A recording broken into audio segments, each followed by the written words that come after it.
Evening all.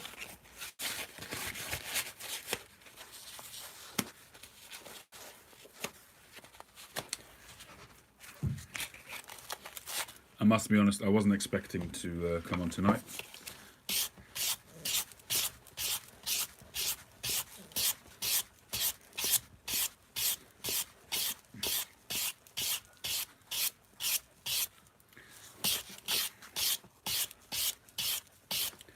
But I figured, number one, that there's no time like the present.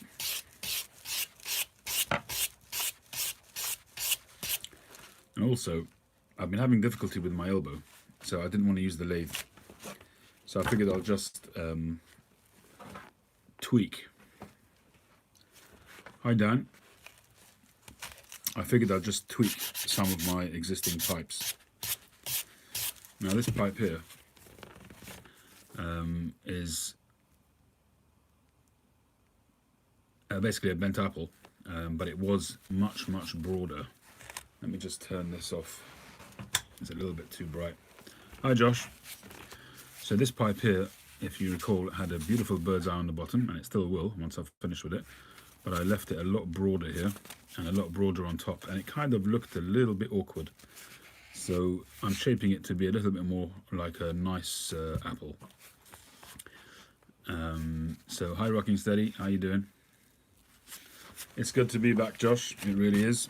I wasn't intending to get on tonight, to get on live, but it's been like over 4 weeks since I've done anything in this workshop, and I was just itching to get going. So I'm not making a new pipe, but I'm just tweaking. So I've got a bunch of pipes here that I want to tweak. Good evening, Monty. This one here you all know. I've been smoking this for quite a long time. One of my earlier pipes that I made. So this one too, I want to sculpt this area here, make it a little bit more shapely around the shank. The same goes for this nice plateau topped pipe, which I've also smoked a lot on. I've smoked it a lot. But again, this area here just needs tightening up. You know, these are all pipes which I did earlier on, and they were good efforts, but they just need tweaking, tightening up, and just, you know, with experience, it just comes a little bit, hopefully it'll finish off a little bit better. This pipe here is a pipe which I've been itching to smoke myself. Only thing is, it's not 9mm. This is an army mount, regular, non-filtered. I want to just sand it again over here. It's just not as smooth as I'd like it to be, unless I can find a way of making that 9mm, but I probably won't. I shouldn't really. I know if I mess around with it too much, I could end up ruining it. It's a lovely pipe. It's got beautiful grain, and it's got nice bird's eye. Let's just turn this off again.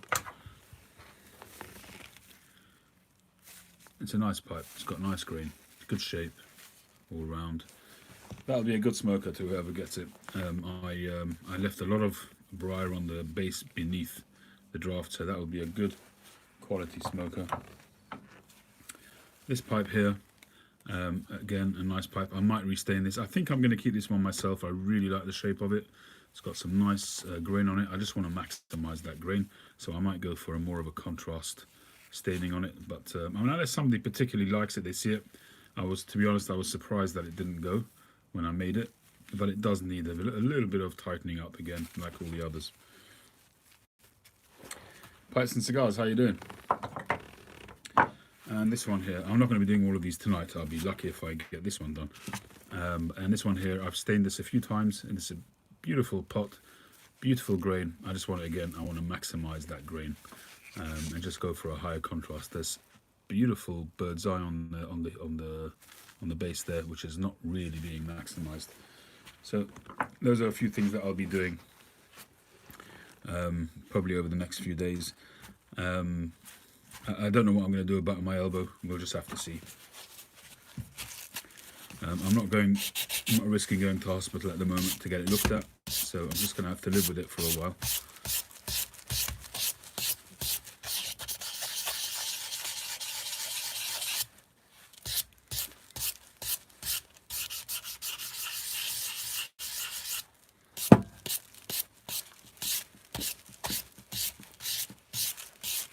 something I've been doing as well is doing a lot more sanding by hand, and maybe that's also had a contribution to my elbow, I don't know.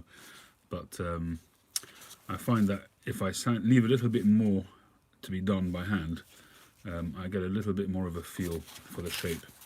So that's what I'm doing now. Usually I would put this on the wheel, I'd go up to about 400, and I haven't. It's literally been a 40 grit wheel. So there's going to be a lot of sanding to do.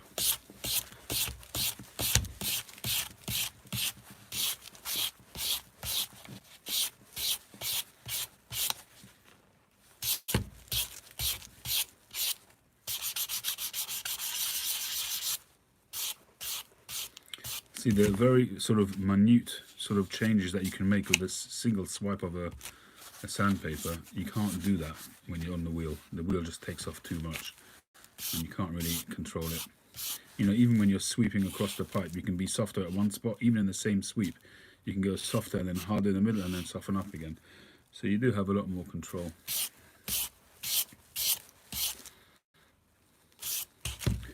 So I'm just trying to get a really nice line. So you can see the apple shape taking shape there. And just, I'm trying to keep a really nice sort of sweep all the way up there. I'm trying to keep this a little bit wider and then tapering into the stem. That's what I'm aiming for. So it looks like it's going in the right direction. So how's everybody been over the last few weeks? How's everybody coping with the lockdowns around the world? Obviously we're back into lockdown for another 3 weeks, being extended.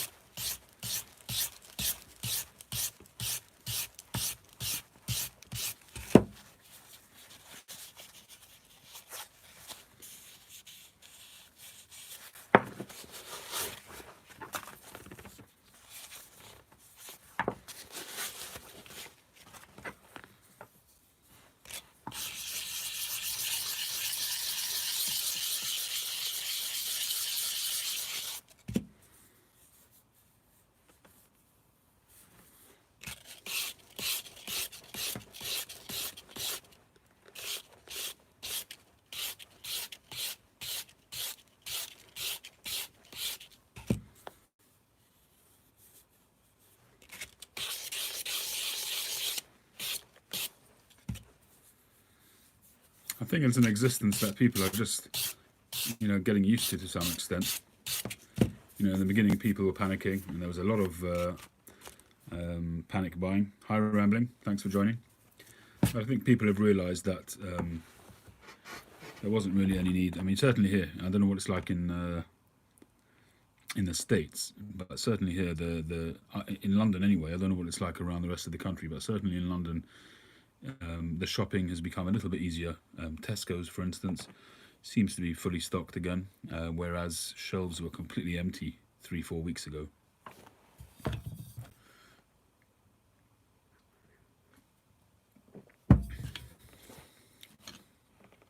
I'm going to be lighting up this pipe.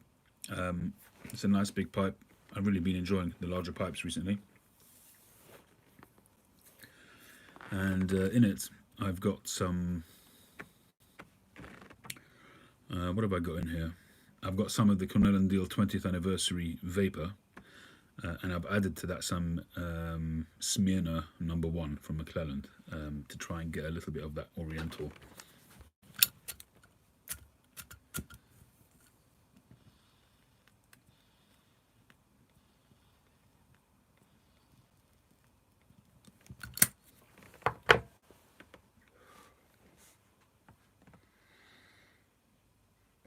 Extended the lockdown for another month. Wow, piano, that's a long one. Well, I think that, to be perfectly honest with you, I think here in the UK, it's 3 weeks, but I think he just didn't want to freak everybody out and say 6 weeks or 5 weeks.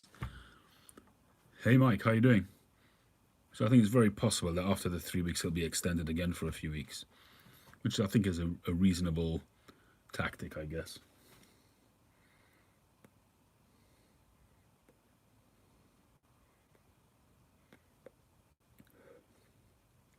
Some big protests in Michigan. Protesting what? The shutdown? The lockdown?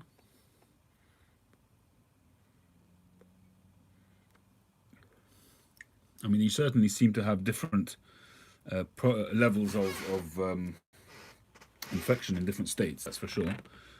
So I guess different states will have different exit plans.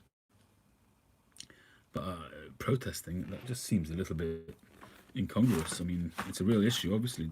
Are they saying that it's not an issue? Texas opening next week. Wow. Well, I hope, obviously they know what they're doing. I hope they know what they're doing. I hope none of that's premature. Where are my tampers? I know I've got a tamper here from Tree somewhere.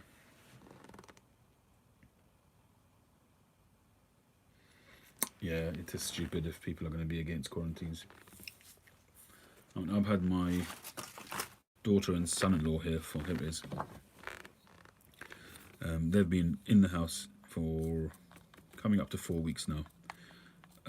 Right at the beginning, when it started to become clear that there was going to be a lockdown, I told my kids that if you know, they either move in and stay with us during that quarantine period, or they stay home, which is just up the road. It's a 5-minute drive, 15-minute walk. But if they don't come in at the beginning, then they're not going to be able to come in during the lockdown. You know, we have to stick to the rules. And really happy that they decided to move in, and it's been really nice. Yeah, it can be a little bit fractious at times, but generally speaking, it's been really, really nice to have them over with my grandson. Really got to know my grandson. My grandson's just turned 1, a great age, and we've been having a great time. My kids, obviously, it helps that I've got kids of the, you know, a good age. My youngest is 5 or 6. Yeah, I know. Don't laugh. But yeah, she's 6 actually. The next one after that is 8, and the next one after that is 11. So they're all perfect ages to really spend time with my grandson. And my wife drove me mad before the lockdown to get a trampoline, and I wasn't keen because we've had a trampoline before, and you know, the novelty's there,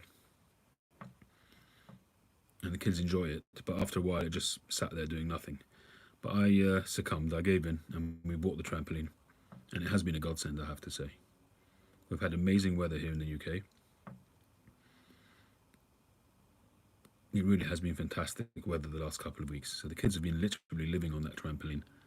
You know, even just chilling, just lying on it, you know, with my little grandson. And just lying there, looking at the sky, just talking, chatting, resting. It's like a little sort of new zone for them. So it has been. So I've got to give kudos to my wife for that.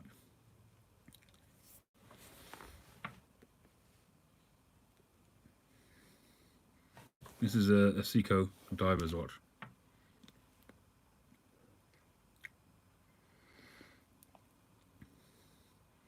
Actually, the last week or two, I've been wearing a different watch. I've been wearing a Bulgari watch.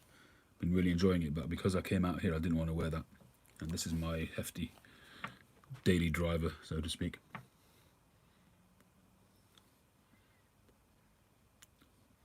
So I think the only thing now that's really stayed with me from the virus, assuming it was the virus because we're not getting tested, the only thing that has stayed with me is the taste and smell thing.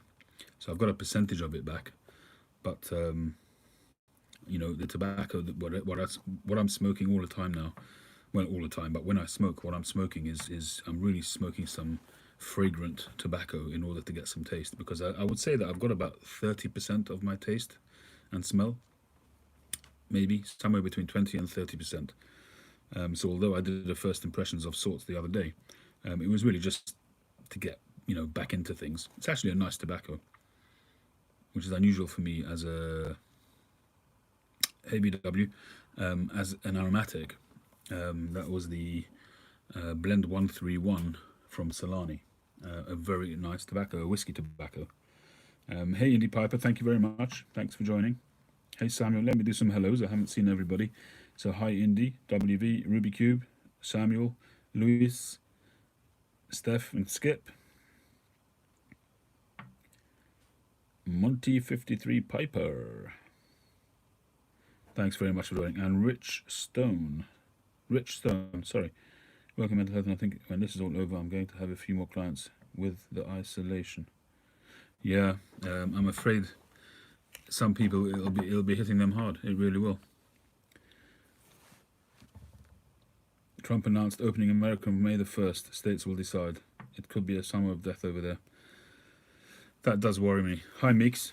It really does. What I've been telling my family as well, because we've been at it now for 4 weeks in my house, because I went down with it, assuming I went down with it. So we've been in self-isolation. We've been self-quarantining. And then we got the countrywide quarantine, so to speak, the lockdown. So we've been kind of mostly indoors for 4 weeks now. Hey, Tim.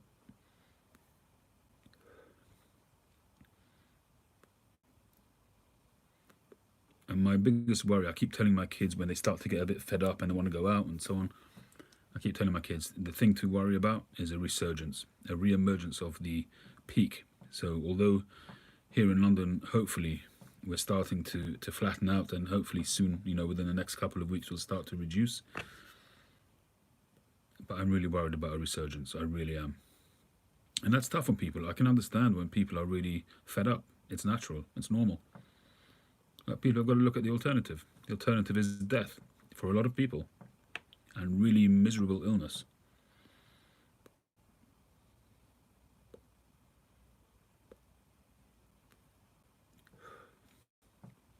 In our community, we've seen some shocking deaths, really some shocking deaths. And yes, the majority of them are older people, but people who, they were absolutely fine. And the frightening thing of it is,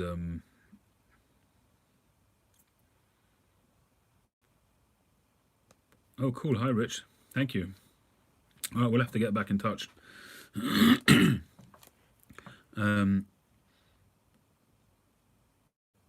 Yeah, so there have been some really shocking deaths in our community.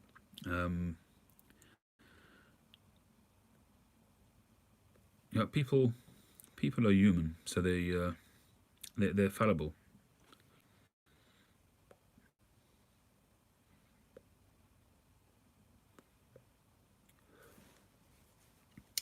I was at my mum's the other day. Obviously, not going into. They live in an apartment on the ground floor, so they're really lucky. They've got a little bit of a garden outside their apartment, although it's officially common ground for the rest of the people in the apartment block. But there's a sort of a hedgerow all the way around it, so nobody really has access to it. So they're very fortunate to have this little bit of a garden. And they pretty much treat it like their own. So it was very good. My parents have got this safety gate in front of the security gate because they're on the ground floor. So they've got their front door and a security gate. So they keep the security gate locked, and we all stay outside and talk to them and whatever, bring the grandkids and so on. So we keep our distance. My parents are in the high risk category. They're both frail in health-wise and in age. My dad's in his 80s, and my mum's in mid-70s.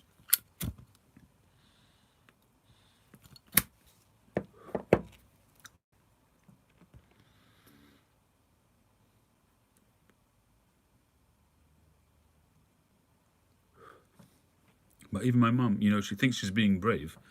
She came out because one of my nieces, well, one of my niece's children,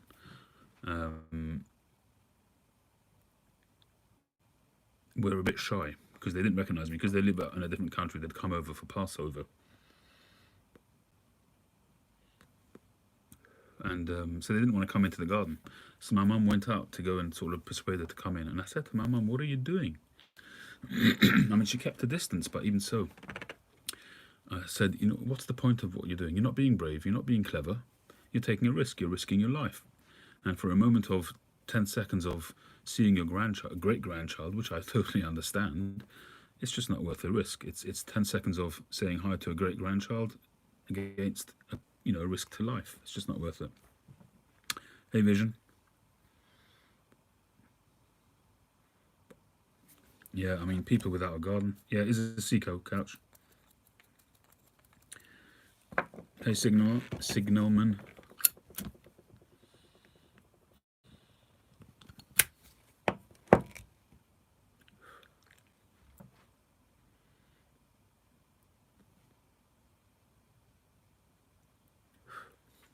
So I've been smoking this stuff, and I've also been smoking this Blend 131 from Solani, a whiskey topped Weber. It's a single malt apparently, not that you'd know from smoking it. This is one of my own pipes, LCS. It's a seconds because I damaged it. I had to put this little block on there because I drilled through it, but it smokes perfectly well.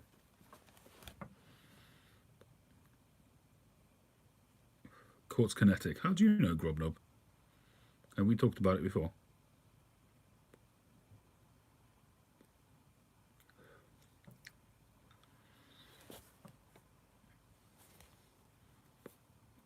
I've really been enjoying the large pipes recently. I did a video the other day showing my Boswell pipe, like a wizard, sort of very steep, slanty Dublin. I put a Churchwarden stem on it. Fantastic. I've really been enjoying that pipe. So I'm actually, when I do get back to making pipes, I'm probably going to try and make that shape and have them available for sale. I think this pipe, when it's done, is going to be a cracker. It probably will sell. If not, I'll be very happy to smoke it.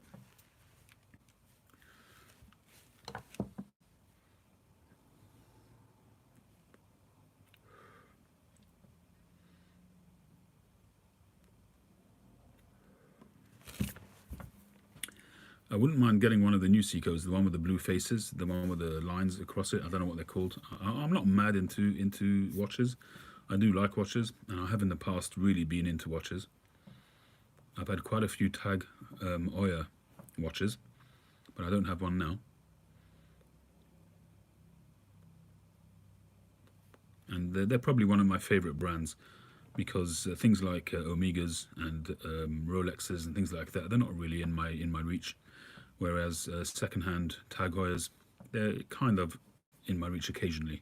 Not now, but they have been in the past.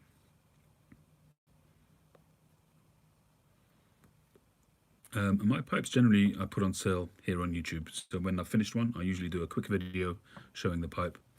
And thankfully, many times they sell, and sometimes they don't.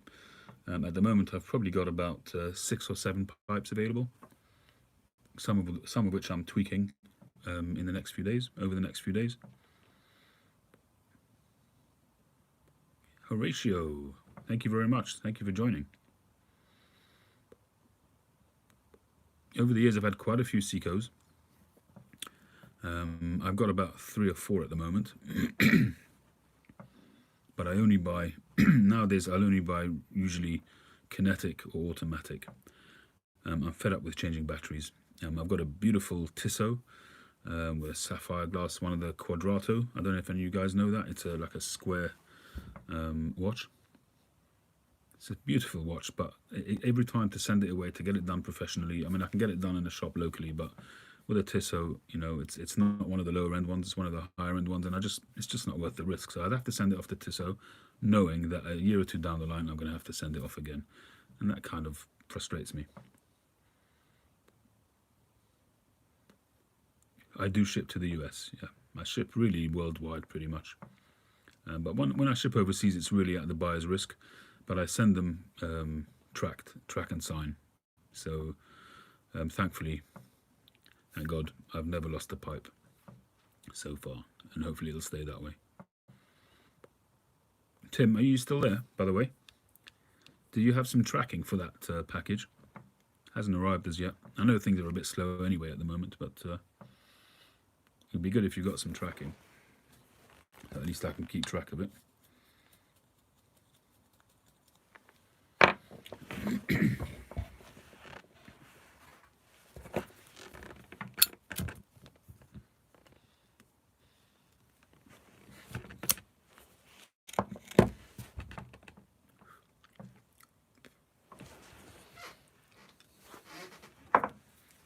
So I was showing these before, but this is one of the pipes that I finished recently, which I just want to tweak it a little bit. Got to do a little bit more sanding on it and restaining.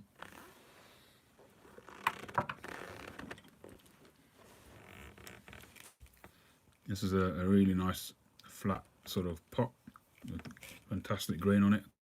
I'm restaining this one to really make the grain pop. And there's this one here, which is a very nice pipe. Again, lovely grain. It's got amazing, I don't know if you can get it here but on the screen, but lovely bird's eye again, which I want to restain to make it pop.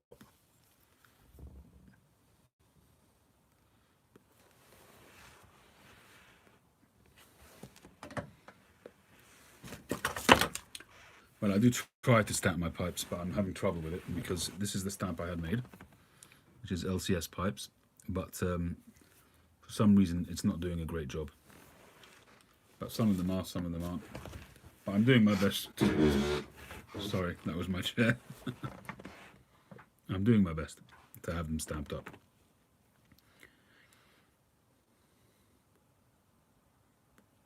Yeah, so the Boswell pipe that I've been smoking recently, if you go back a video or two, you'll see it. That one is converted to 9mm. My Apple, one of the first Boswell pipes I ever bought, and I've had a lot of Boswell pipes. I don't have that many now, I've got about 4 now. But the very first one that I had, which is actually my Facebook icon, that one I had converted. That was done by, I think, by Moretti Pipes. So I used that for Latakia. I've been using that for Northwoods for probably about 4 years already.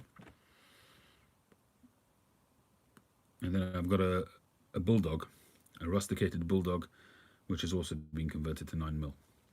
I then have the Cherry Dog, which is a small little red sort of stained Bulldog with a gold sort of caramelly kind of stem, which I converted myself.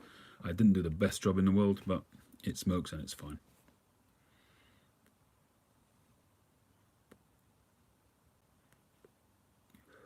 But what I'm looking at, it depends on the pipe mix.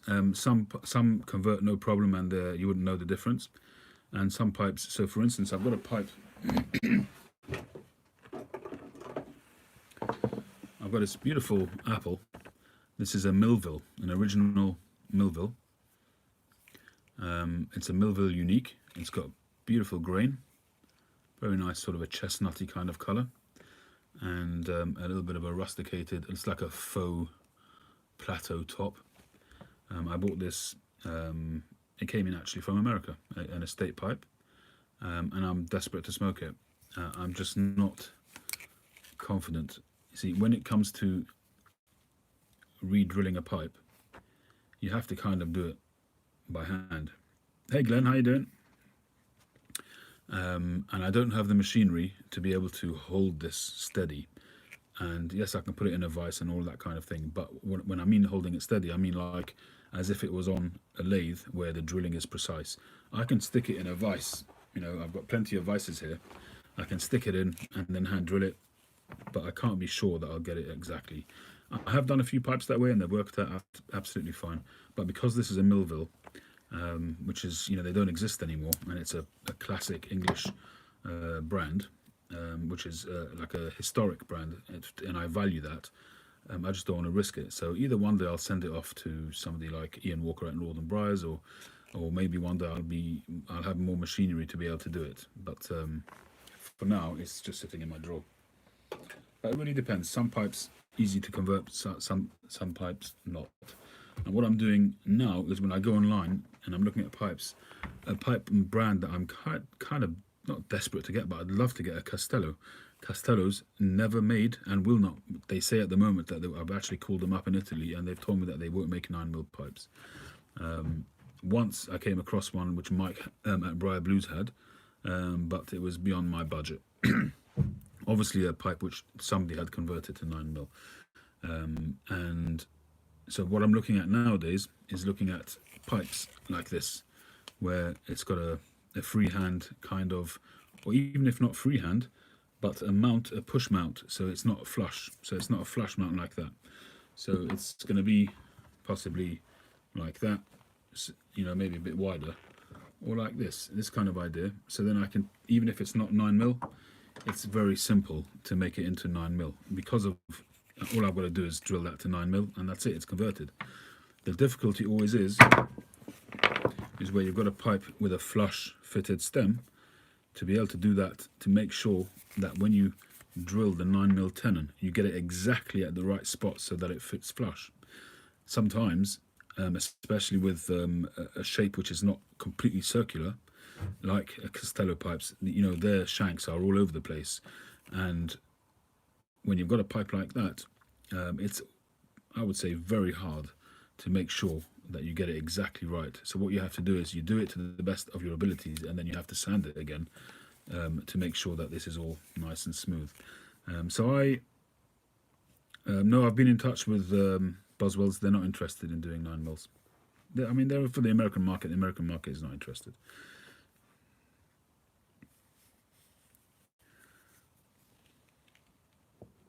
Hey Dean, how you doing?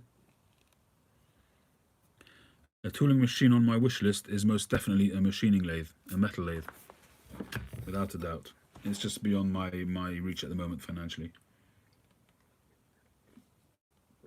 I suppose I could look for a second-hand one, but that's not the kind of thing. With tooling, I don't really want to do that.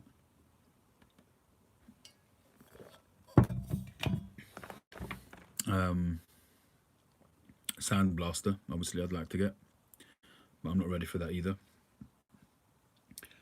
I've still got a lot of honing of my skills to do.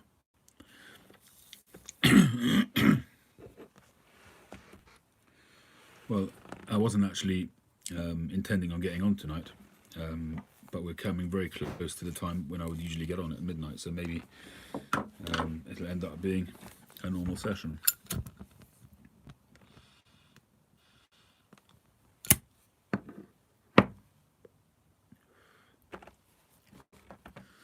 Well, whatever suits you, WV. 9mm suits me, that's for sure.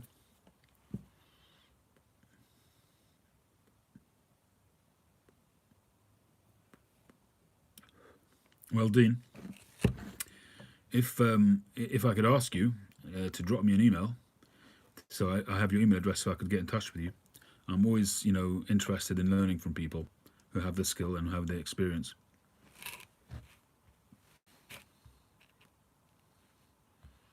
In case you don't have my email address, I'm going to pop it on the screen.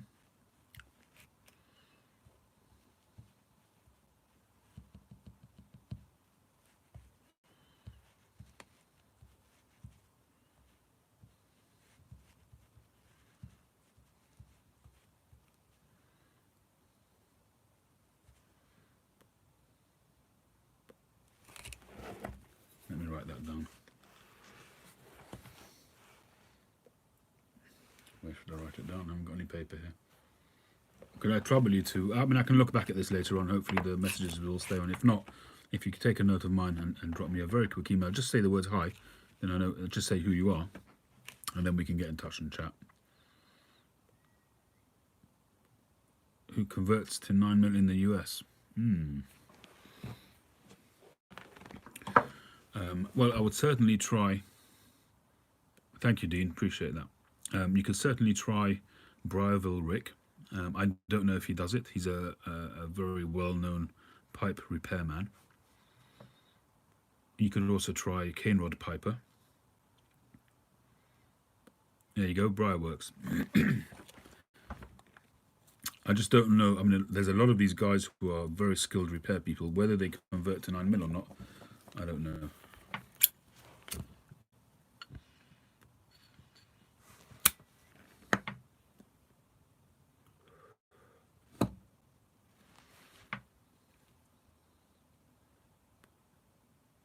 Yeah, I've seen Rick's work. Rick's work is really good. I've actually been close to sending some stuff.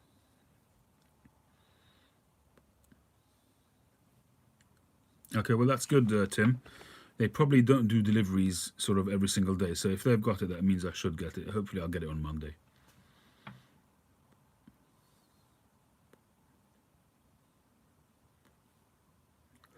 Yeah, Horatio, that's really the only reason why I've gone to 9mm. I've been on 9mm now for more than 2 years, and I haven't looked back since. I was on a very limited selection of tobaccos that I could smoke. It was mostly Latakia-based tobacco because they tend to be cooler. I couldn't smoke any Virginia-based tobaccos. I got tongue bite immediately. And even with Latakia-based tobaccos like Northwoods, which I smoked a lot of, Even that, after getting through a bowl, I couldn't light up again straight away because it would just start to bite. Moving over to 9mm, just, I mean, some people would say I just wasn't smoking properly, because if you smoke properly, you don't get tongue bite.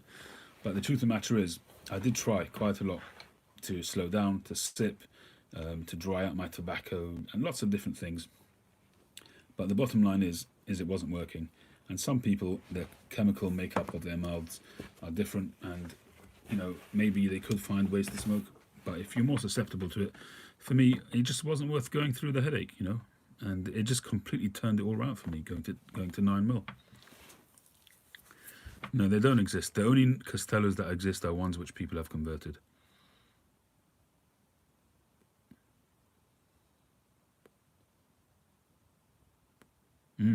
Meeks, get them changed, get them converted, definitely.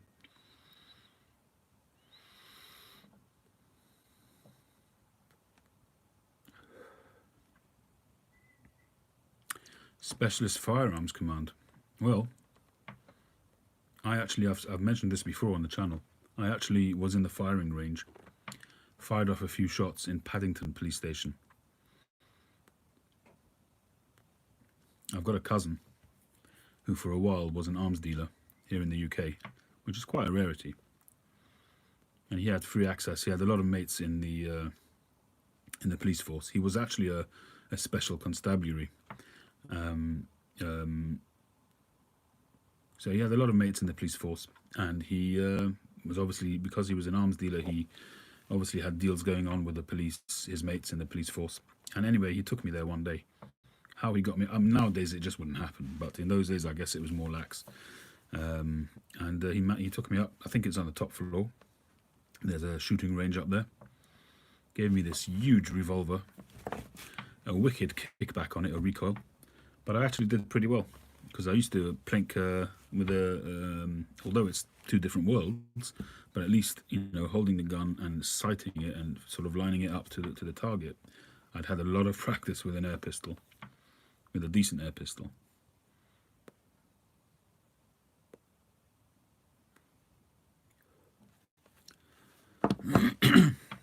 A secret place in Rome that will convert Castello shapes. Well, the ones I've been looking at, which I could do myself, are the ones which are like a poker shape, and it's sort of a bent poker shape, and they have the sort of really heavily chiseled sort of finish to it, and they usually got a dual tone stain, like a reddish bark kind of fading into a black, and then it's got just a completely freehand style. I can't remember the name. Okino, something like that. Onikyo. I don't know. I can't remember all the Castello names, but basically it's got like a freehand face to the shank. So I've been looking at those on eBay. There are a few around. I'd love to get one of those and just convert it myself. The existing stem may have to be replaced, because the existing stem, usually what I would do is cut off the tenon and re-drill it. But I actually got in touch with tobaccopipes.com.eu. Actually, they've got a couple there. And I asked them to measure the diameter of the stem. And the end of the stem, really, where it meets the tenon, is 10mm. So being 10mm, it's just too narrow to drill. So the actual drill bit that drills for the 9mm tenons is 10.2mm. So it's just a no-go. So I'd have to change the stem, which is not the end of the world.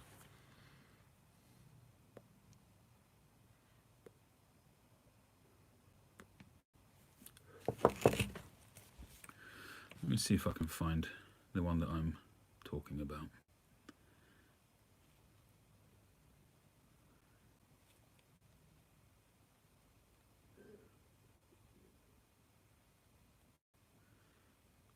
They're not terribly expensive. I think it worked out to about, I mean, for a Castello, I mean, it's a lot of money. They're about $280 or $300.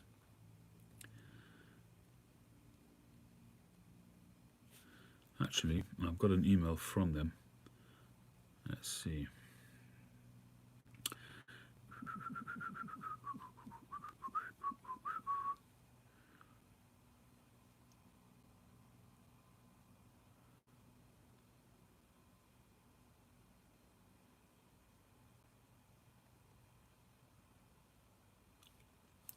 But this is one of them. But this is not quite the one which I meant, but this is not the poker one, but there is a poker one as well.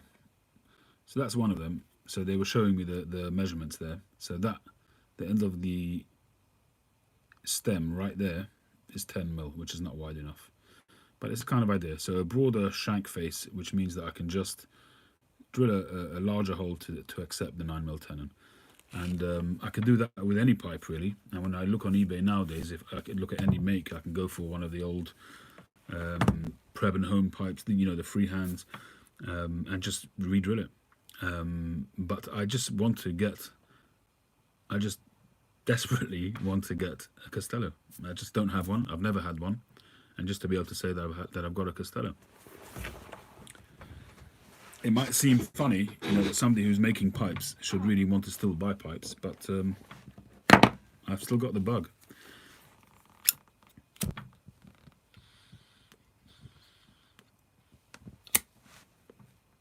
I've got a pipe on the way actually from Danish Pipe Shop. Another Skavgard pipe.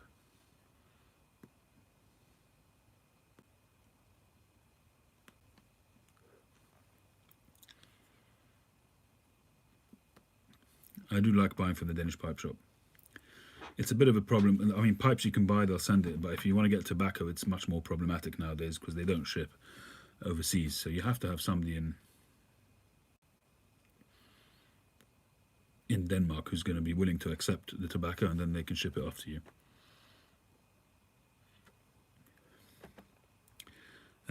Another brand of pipe that I'd like to own one day is, obviously there's the high-enders, but I'd like to get an S-Bang pipe. I really would.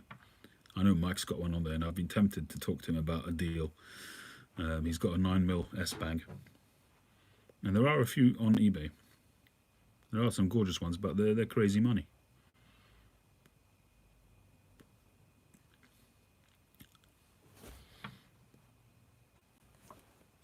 So nowadays when I make a pipe, I try to sort of, I wouldn't say mimic them, but certainly I'm taking cues from the way they make the pipes to try and improve my pipe making. So, I mean, one of the things that they do with their pipes is really make that very, very sculpted, and oftentimes, you know, the heel will come out below the shank.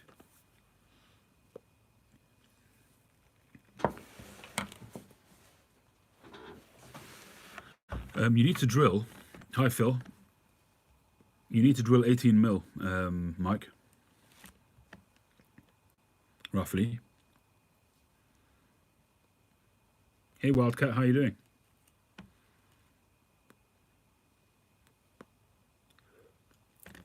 So there were some other pipes which I'd seen actually, Mike, which I was close to buying, but just realised that it couldn't be drilled. I wanted to buy one of Seasmoke's pipes. He had an interesting shape recently, you know, a twirly sort of carved pipe. And because, you know, we've kind of been, him and Jason, Jordan, because we've kind of been carving similar kind of times, I really wanted to sort of show some support and buy a pipe.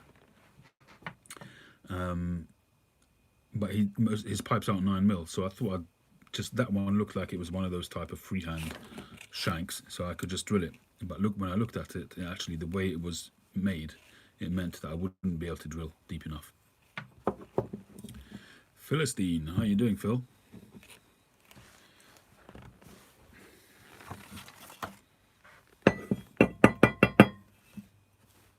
I have looked at your one. If you're talking about the Castello, I have looked at it, I think.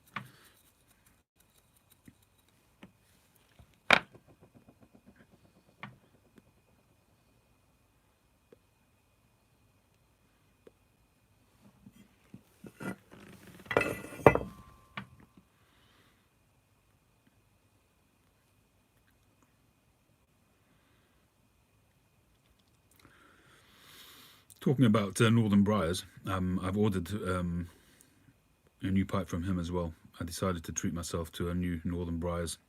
This time I've ordered a rusticated, a rocks cut, tan coloured Lovat. a 9mm Lovat with a nice silver band. Not the standard silver band, but a really nice sort of, I don't know what you call them, but a shapely band, you know, like a woven kind of pattern on it. So it cost a bit more, but with a Cumberland stem, brindle stem, sorry Mike.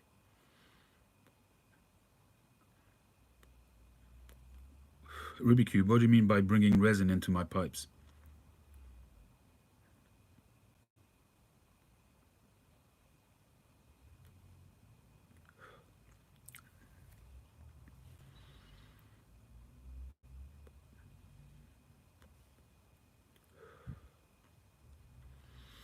Yeah, Cumberland stems or brindle stems really are my favourite.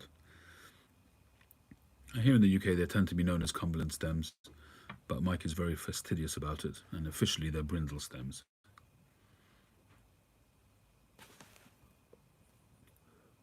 Oh, right, Meeks. Have you got the green one? That must be the calabash shape.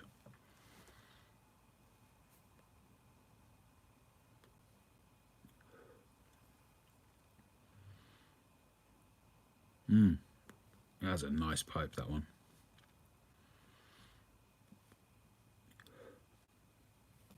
Really nice pipe. I'm glad you're enjoying it.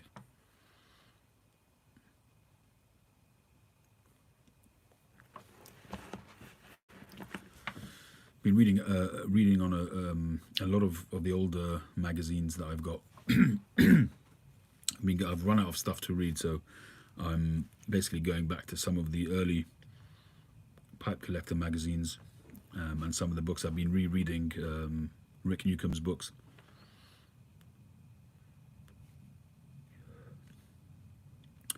And it's interesting to see, you know, how people, you know, the well-known people in the piping world, their views on, you know, higher-end pipes against non-high-end pipes, or what's called a first in a pipe, what's called a second. And people have got some really strong views about it.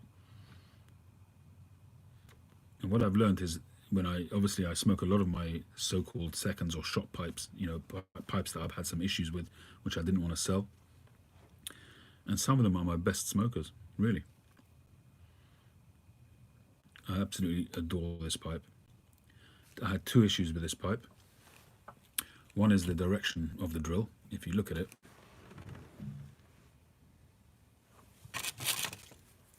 if you look at the drill, it's going down, well, let me hold it straight. It's going down there, and it should be roughly there.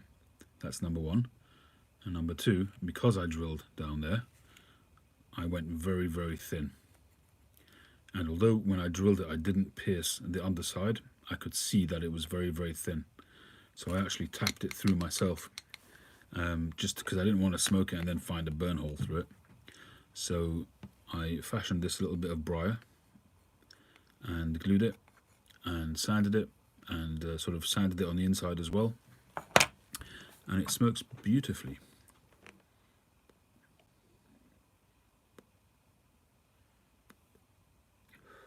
Oh yeah, for sure, Mike. One other thing I did with it, which is just an experiment, which was, I can see that it was wrong. If you look, I rusticated the inner edge. So on a lot of my pipes nowadays, I do chamfer the inside of the pipe. I find that it leads to less charring. But what I thought I would do is just rusticate that inside edge, so that when it does char, it wouldn't be a terrible thing. But it was a mistake, because that's okay on a black pipe. If you're doing a black dark stained pipe, rusticating the inside would be great, because if it's black, you don't see all the charring. But because this is a tan colored pipe, it kind of didn't quite work out. So I could actually just stain that black, and that's it, it'll be fine. And the idea would work. By rusticating it, it just breaks up the smooth finish, and if it gets black and charred, it won't matter. But that was the concept. But maybe I'll still clean it up and then stain it black, or just let it go black by itself.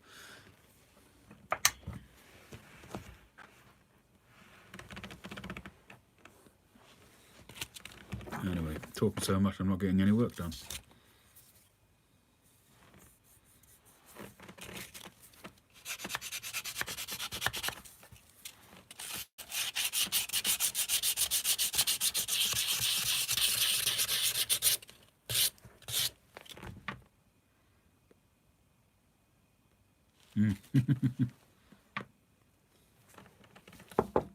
I think I could say that about me as well. I'm cracked and bruised and dinged, hopefully in the right places.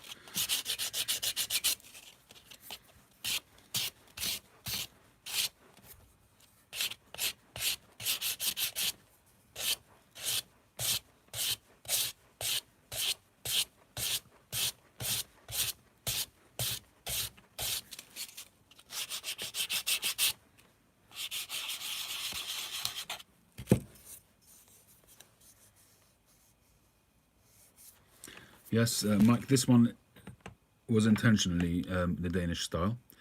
Certainly, you can see the rim there is very, very Danish. But that was certainly intentional on this pipe. And I'm not just saying that. That was actually intentional on this pipe. It was the intention from the outset.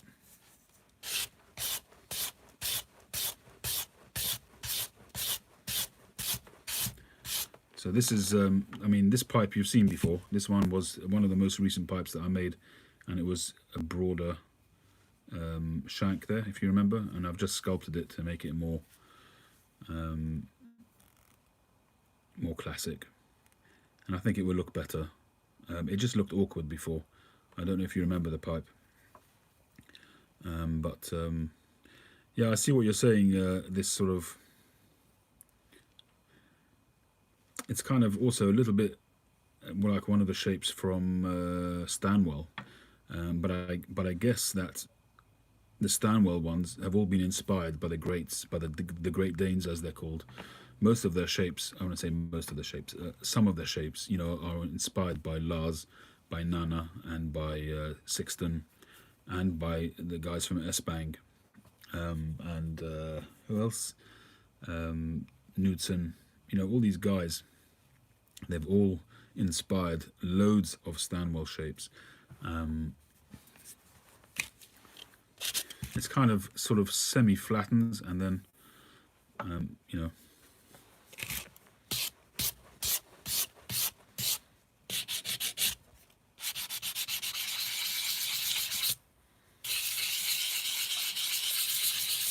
I'm sorely tempted to get a high-end pipe, or what I perceive to be a high-end pipe.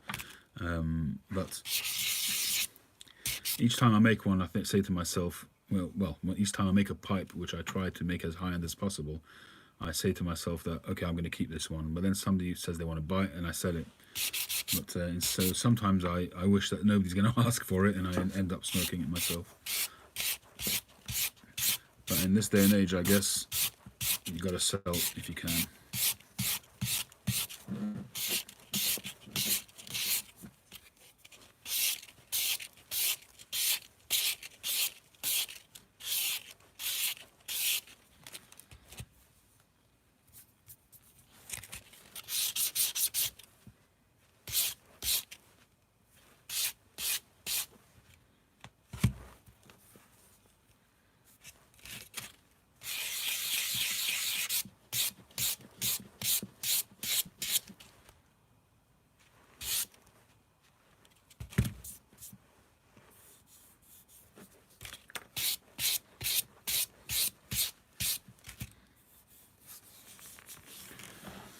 Have I experimented with any metal accents? I have. I've done a couple of pipes with rings. I haven't had a lot of success with them, and I haven't really focused on it to sort of get more experience with them.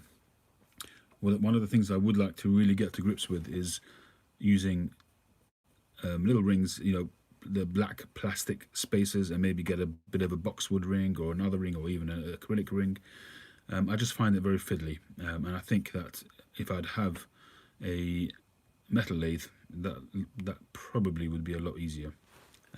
It's much more precise work, and I do find that with my chisel that I use, it's okay, but it's just not ideal. I need to find a place somewhere to get the black spacing, sort of, which people use for rings, to space between the accents. And I think the reason why they use the black ones is because if there's any unevenness, the black kind of absorbs that gap, kind of thing, because it's black. So I do need to get some of that. I assume people just buy sheets, you know, square sheets of 1 or 2 mil, or whichever thickness they want, and then they just cut a square out and then sand it round. So I need to do that. Does it sit? Not quite. Oh yeah.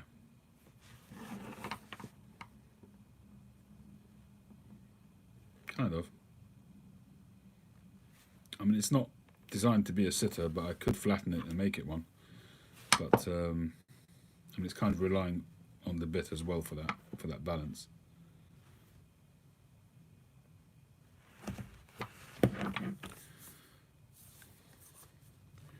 Also, I've got to be careful. I'm not sure on the depth of it. I've got to make sure I'm not getting too near the draft.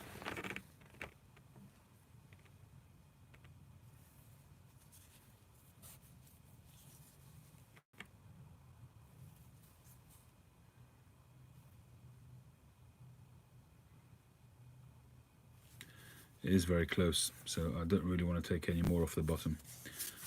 So I may well end up keeping this one. It is actually quite close. And one of the things I do want to make sure always is that there's plenty of briar underneath the draft. So there's a good chance that I will keep this one in the end, because I don't want to send out a pipe which is going to be susceptible to burn out. So I may get my wish after all.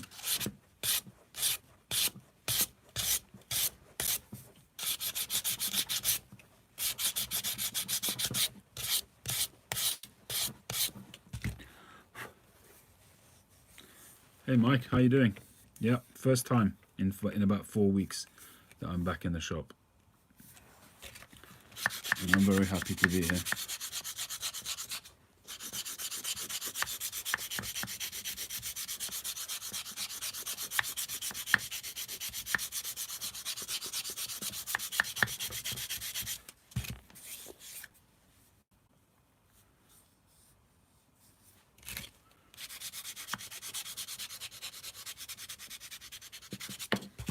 It's coming along nicely.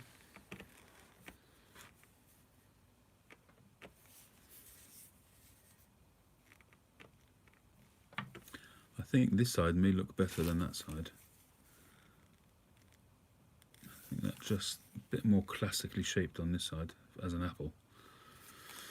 Thank you, Pied Piper. The last sandpaper course I go to, it really depends, but on average, it's going to be around 800 to 1,000. Sometimes 1,200, something like that. But what I've been finding is that the higher I go, the better finish I'll get. I mean, that obviously stands to reason, but I find that with the pipes that I sand to a higher grit, because a lot of pipe makers, I mean, I know people like Northern Briars and Blake Marr, these kind of guys, they'll go to 400 grit, that's it. And they still produce beautiful pipes. So you don't need to go to in the thousands in order to get a nice finish. But I do go a little bit higher, and I do find that it pays dividends. So when I'm doing the final, when I'm doing the staining and I'm doing the polishing, I'm doing the waxing, I just find that, because you know when you do carnauba wax, hey Andrew, when you do carnauba wax, that wax eventually will break down and it will wear off, you know, and what I find is the pipes that I've gone to a higher grit, they will still feel shinier and will look shinier even once their wax has kind of worn off a little bit. So I tend to sand a little bit higher.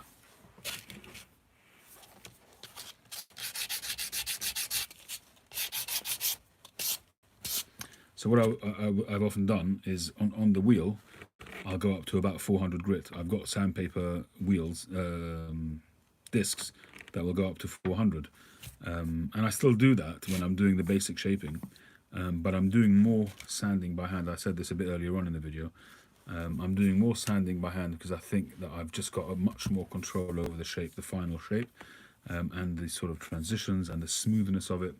I do find on some of my older pipes where I did less sanding, that when I run my hand over it, I can feel ridges and sort of peaks and troughs. They might be small peaks and troughs, and when you look at it, you wouldn't see them. But when you run your hand over it, or if you run shine a light along the side where it picks up the lights and shadows, you do see them. So I find that I've just got a little bit more control. I'm on a very low grit. I'm going to be at this for quite some time because I'm talking to you guys. This is 180 grit. So I've got 180 to get to, then 240, 340, 400, 600, 800, 1,000. So there's a lot of sanding still to go.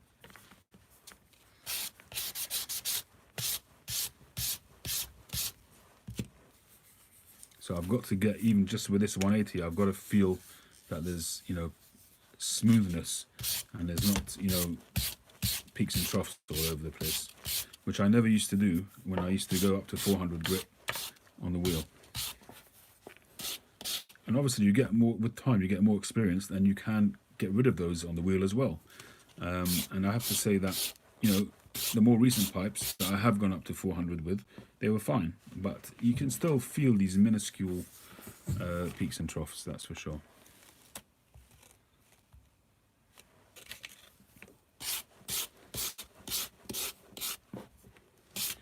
And at the end of the day, you just want to improve. You know, you don't want to keep doing the same thing and staying where you are. You just want to grow and you want to improve and sort of develop your skills.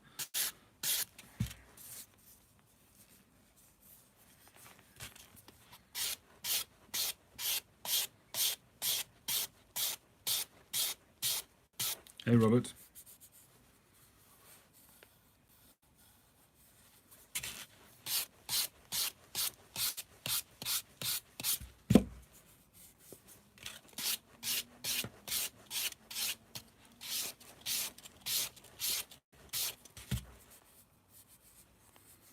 I will be staining it darker, yeah.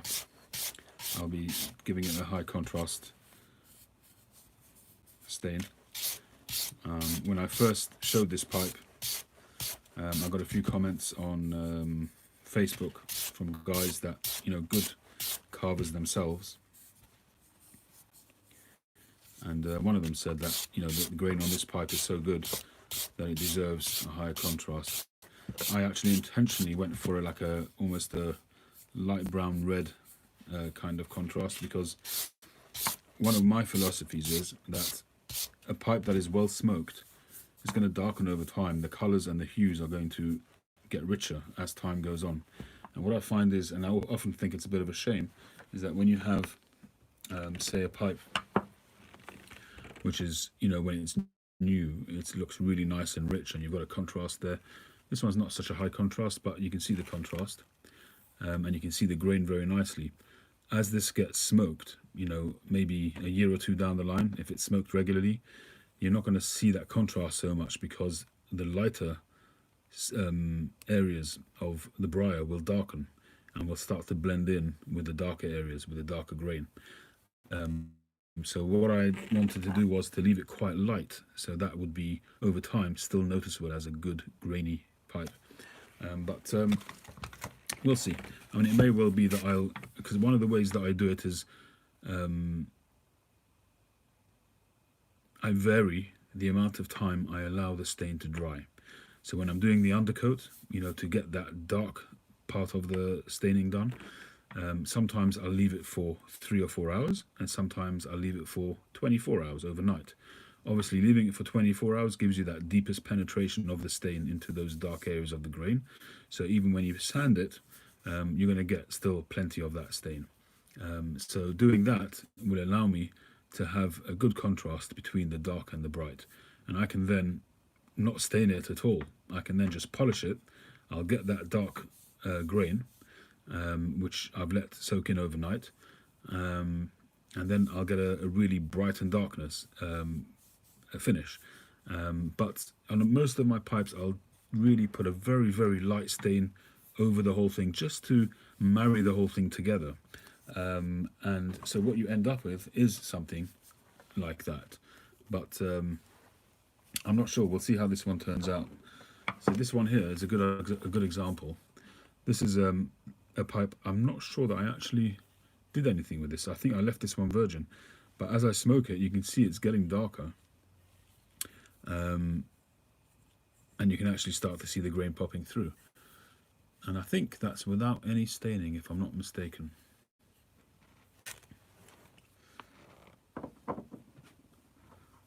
This one here is also a good example.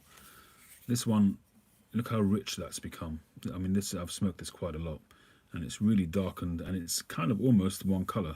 If you look closely, it's not, but it's almost like one color. So all that attempt at getting a bit of contrast, you can see the grain there, but you've got to look at it to see it really.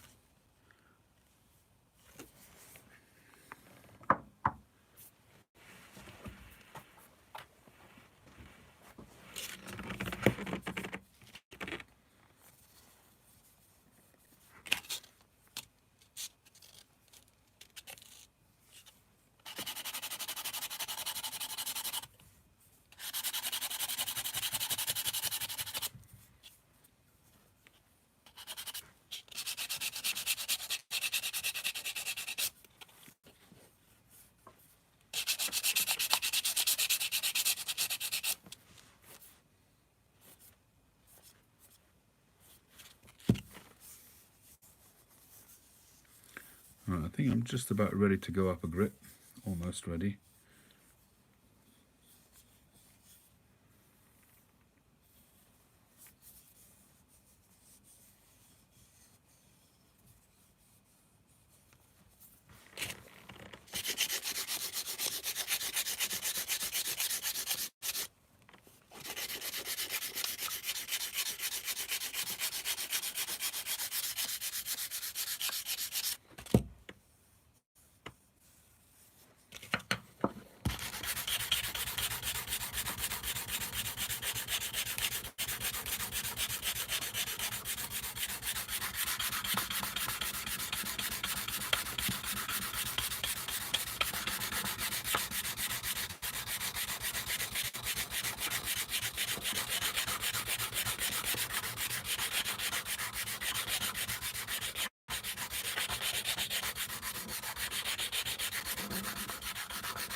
Hey George, how you doing?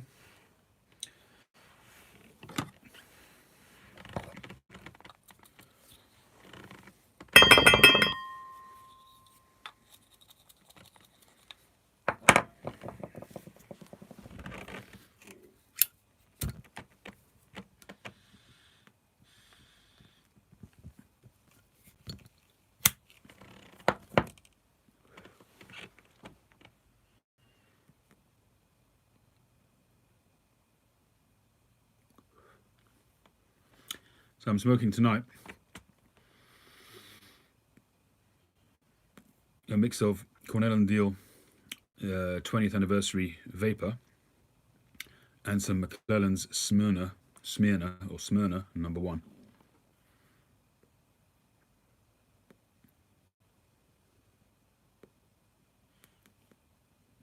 The other day I did a mix of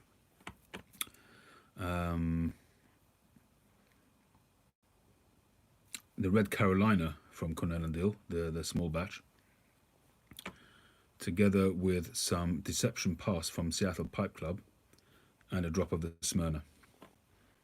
Also very nice smoke.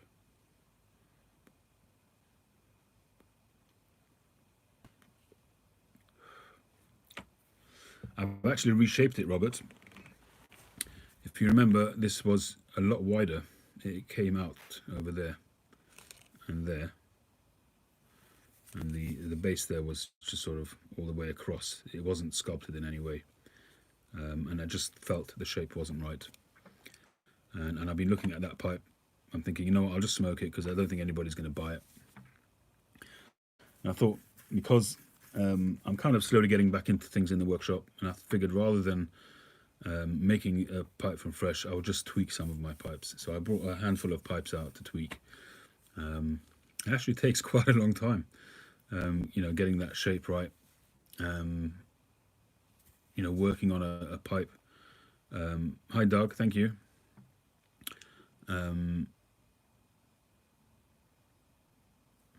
Hey, Vegas. Hey, Kenjiro. Yeah, so it's actually, when you've already got a pipe with a shape, to try and then change the shape is actually in some ways it's harder than when you're working on a shape from scratch, because when you're working on a shape from scratch, you're starting with a blank canvas and you're making that shape, and as you're in the zone, you're working through a process which you kind of get used to after a while, from pipe to pipe to pipe, and you get used to working on this section, that section, that section, that section, and you just kind of see the shape taking place. But here you've got a shape, and you've got to just do it piecemeal and try to get to the shape that you want. And in some ways it's a little bit harder.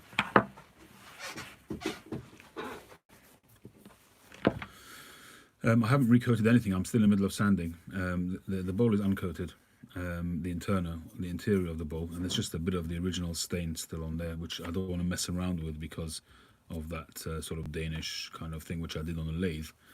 So I'll do that right at the end. I'll sand it with a high grit just to rough it up a bit so it will absorb the new stain.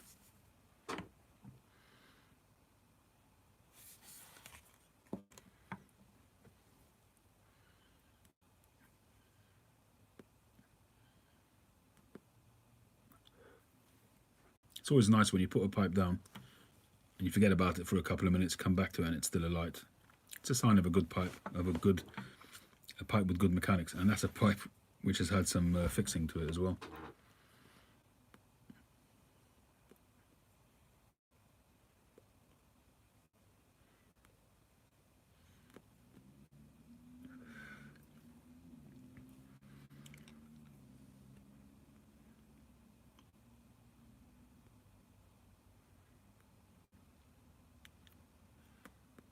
So what are you smoking tonight, people? What's everybody smoking? As I've been saying, I've been experimenting a lot now with mixing stuff up. I did the original, the London Fog and that kind of thing. Hey, Chad, how you doing? Good to see you. So now I'm kind of just imagining stuff in my mind, rather than making it an official new blend or anything like that. I just in my mind I imagine tobaccos that'll work well together. I'll try it out. I'll mix up a couple of bowls worth, see how it goes.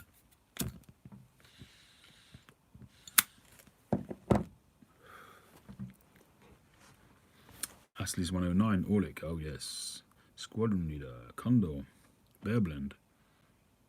I think I've got a bit of Bear Blend sitting out in one of my baggies somewhere. Am I still hunting for an aromatic?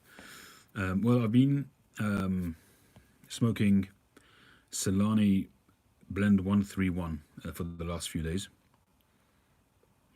which is a Weber, a Virginia Burley with some Cavendish and some single malt whiskey topping, and I've been really enjoying that, which I'm surprised because I haven't smoked aromatics for a while. I don't generally smoke aromatics, very seldom, but I have been smoking that.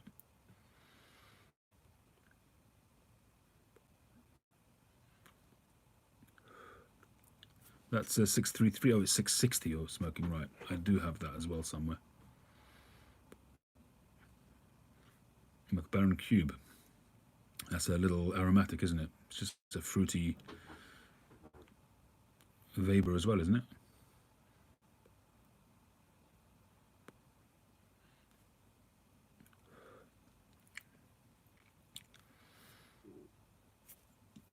I did get some of the Solani Virginia with Perique. I know Mel's been going on about that recently, and not realizing that I'd already had it. I ordered it from GQ Tobaccos, and I didn't realize I had a 100-gram tin already.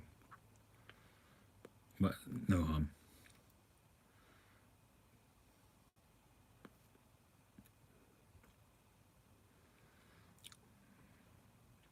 The Carolina Red, as much as I'm able to taste at the moment, is really tasting very nice. It could well be that when I get my taste back fully, that I'll find it a little bit too strong. But at the moment, because I can taste it, I'm imagining that it must be quite strong.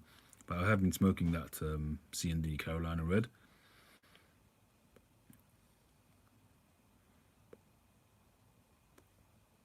Since September, it will have changed, but it certainly won't have changed for the best. September, October, November, December, January, February, March, April. 8 months. It will definitely have changed, but not hugely. I've noticed that with Virginia's, a year is a good start. Certainly with the ones that I've tried. The thing to do, depending on your budget, of course, the thing to do is to buy at least a couple tins of something, smoke it relatively straight away, and then, the second tin, leave as long as you can, and see the difference. So what you can do is open one of the new tins straight away and then jar it. It'll age very well, very nicely in the jar.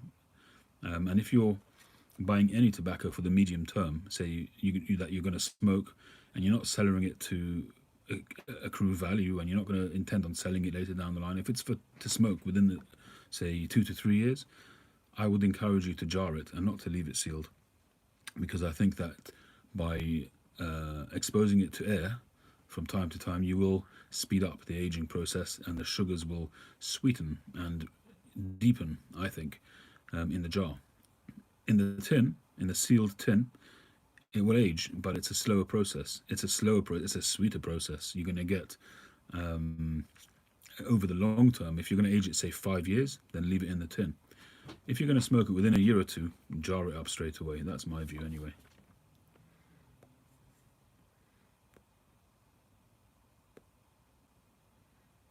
If you're intending on smoking it, George, within, say, a year or so, I would jar it up, personally.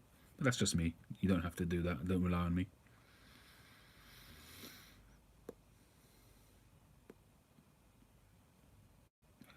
The Padrons, they're quite pricey, though.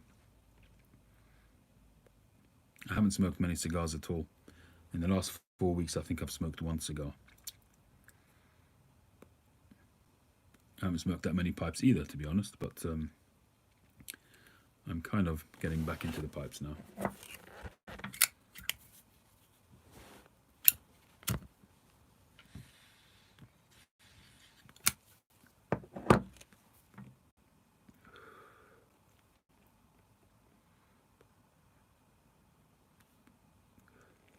Well, if you leave it in the tin, George, you're not going to be able to let it get some air. You have to pop that tin. But once you pop the tin, then you want to jar it. You don't want to leave it in the tin because it'll dry out. A Liga Privada number 9. Very nice. If you found that a little bit too heavy,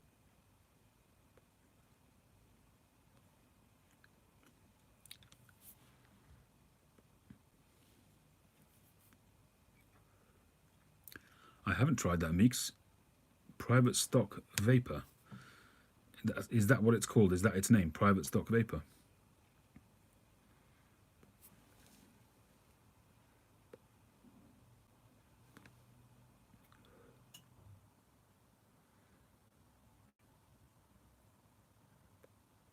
What type of tobacco do you smoke, Robert?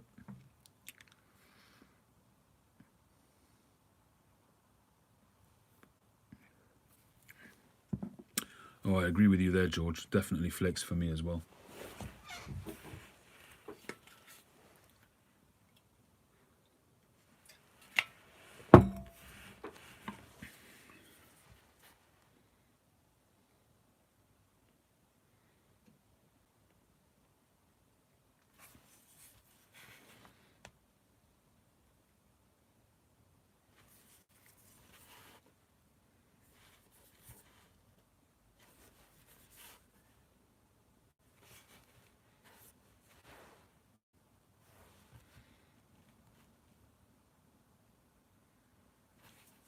Thank you, Casper.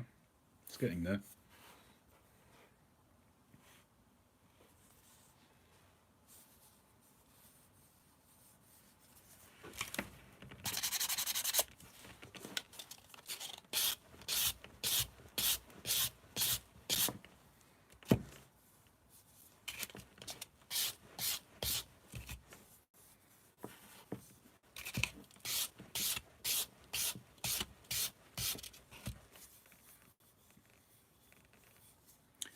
I don't know. It's a good question, Jeff. I have no idea why Sambuno is the most popular tobacco. I don't smoke it myself, so I can't answer you. I have tried it, and I think I've got an open tin of it in one of my tupperdoors.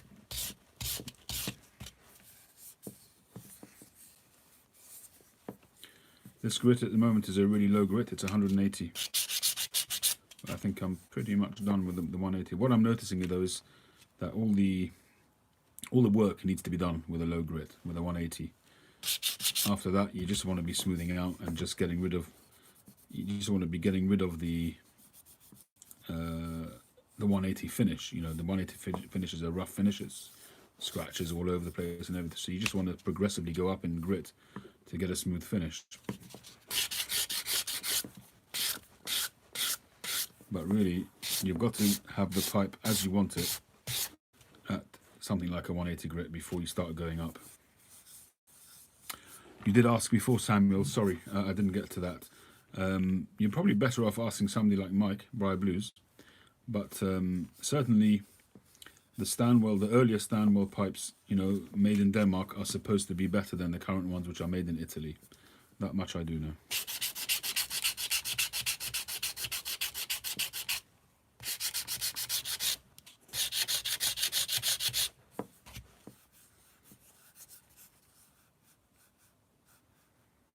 Oh, nice, Vegas. Good. That sounds good.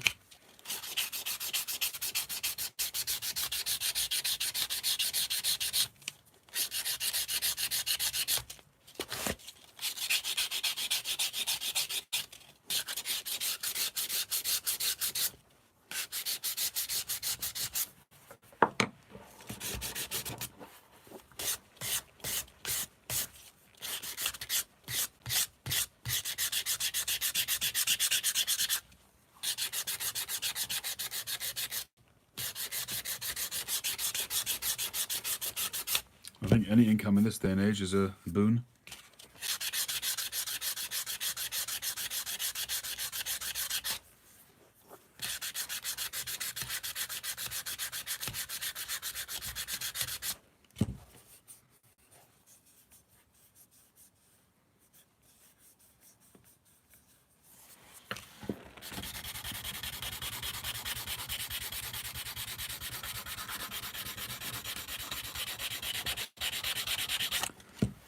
I haven't smoked a great deal. I've got a tin of blue upstairs in my office, an open tin, but I haven't gone back to it very often. It's probably actually really well aged at the moment because it's been in my tupperdoor probably for about 3 or 4 years.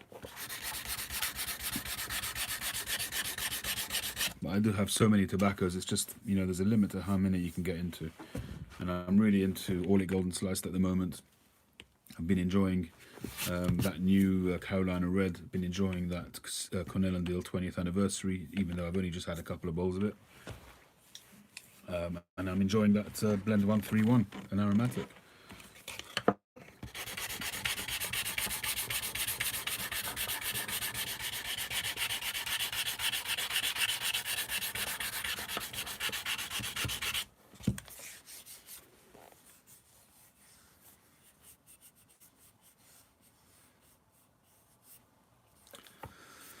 The way I do an acrylic stem, a lot of my stems are acrylic these days. I heat it up with a gun, with a heat gun, something like that.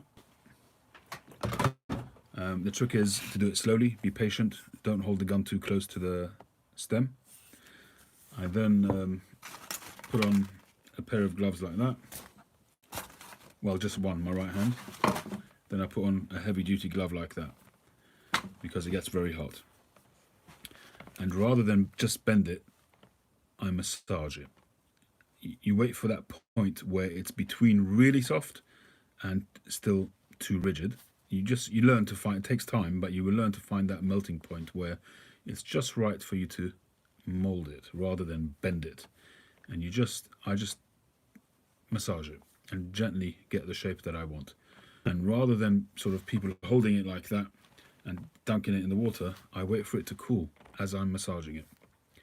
And that for me works the best. It's so I don't really, strictly speaking, need to even dunk it in water, but I do right at the end. My shape's already there, but I just do it to completely harden it so that there's no risk of it bouncing back. But I just do it really slowly. As I say, I use my thumb there to just gently push up, and this to just gently massage it down, and that gives me a really smooth. You can see the bend there is really nice, and that's how I do it. It just takes time. It's a process which I just developed myself over time. You just find the way which works for you. A hairdryer probably will. It just takes, as Mike has just said, it will take longer. At the moment, I am. It's not really custom. It's just two. It's two tobaccos put together. It's the Cornell & Diehl 20th anniversary with some McClelland Smyrna. Uri Geller, exactly. Hey, Jordan.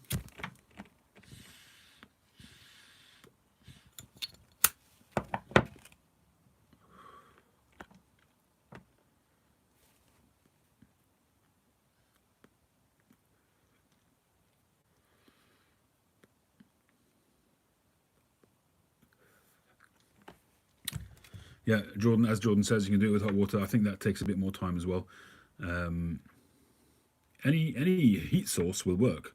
This stuff is plastic, so it will just, when it's exposed to heat, it will bend. It's just a question of having some form of control, and a heat gun just tends to work pretty well. I mean, all the big pipe houses, when they're doing multiples, you know, often you'll see them having a square tin contraption drilled with lots of holes, and there'll be a gas fire underneath, and they'll be heating up 20 or 30 pipes at a time.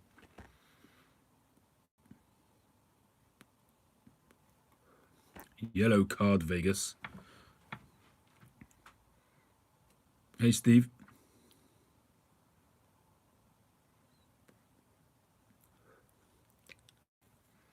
Yeah, there's guys on Italian, old Italian carvers that I've seen online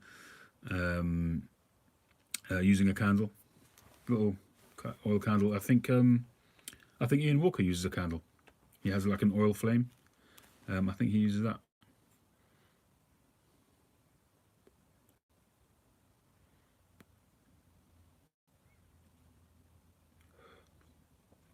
I put a pipe cleaner in, as thick a pipe cleaner as I can find, yeah, to maintain that draft hole. Absolutely, Mike.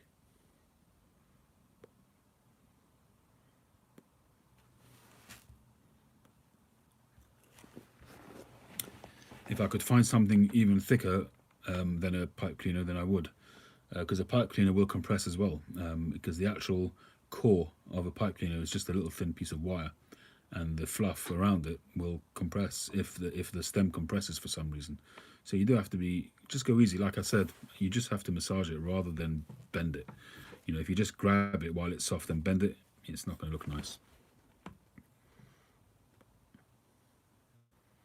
In the beginning, I did that, Mike. I'm not saying that's not the right way. Everybody has their own right way. In the beginning, what I used to do is I used to pull it down to get that bend, and then hold it and put it in the water like that. But for me, it was never precise, because with a lot of pipes which are not well bent, what you'll see is that the bend is tilted one way or the other, and it's not perfectly perpendicular to the line of see, this one here is pretty good, but sometimes you'll just see that because you're pulling it down, you can't 100% control whether it pulls it to the right or pulls it to the left.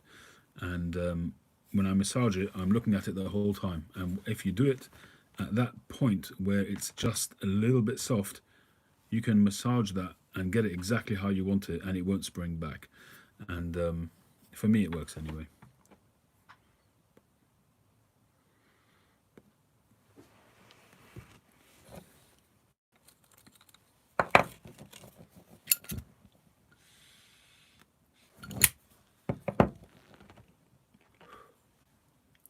This has got a nice big bowl on this pipe, so I can have a long smoke with this.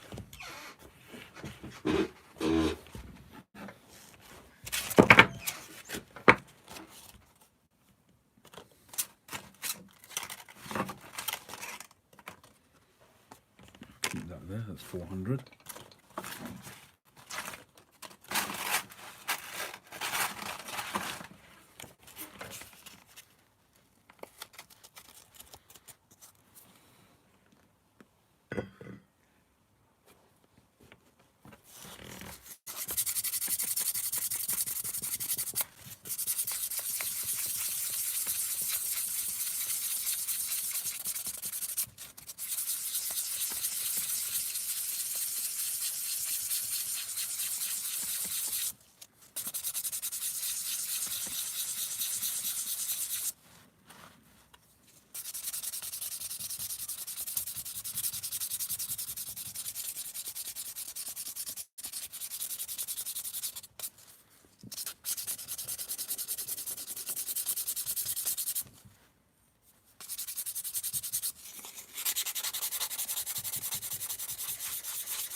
I don't generally rinse it. What I do is, when I had this apron made, I asked them to reverse the leather and have the rough side up here. So I just swipe it along there and it cleans it.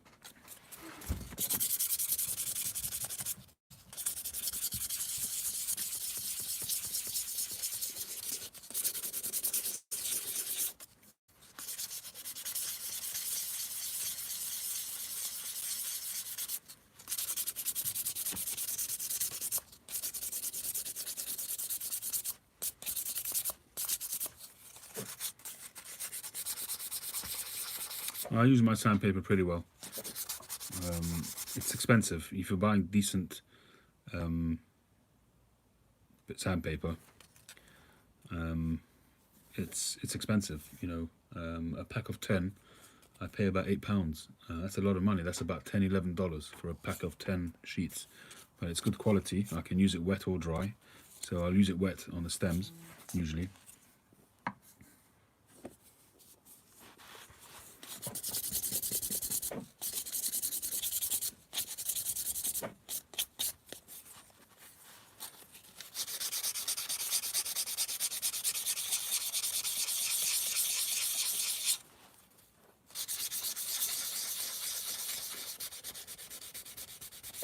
I guess it's all about having that smooth channel for your smoke to travel without any hindrance at all.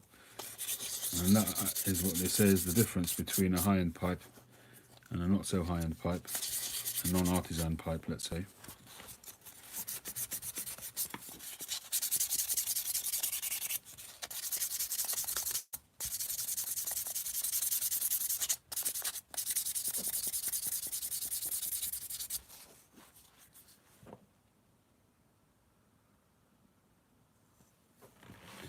Yeah, I must admit, I can't do that. I can't polish the internal passage of a stem, but the stems that I use, most of them are exceptional. They're very, very good quality, and they're done by machine, and they are very, very good, very smooth.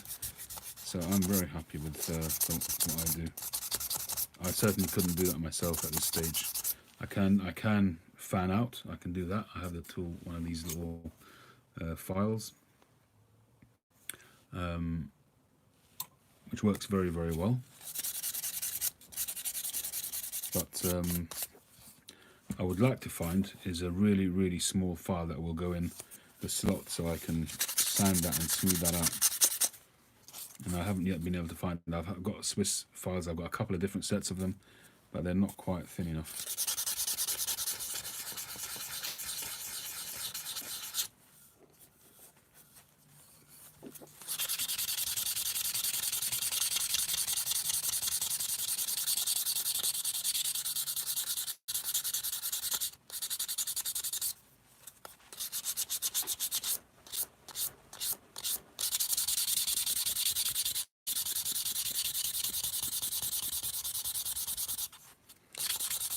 Yeah, I have to do that again, Jordan. I did do it at the time. I did search Jeweller's files as well, but they tend to come up with these Swiss files. But I do need to maybe go to some more professional websites.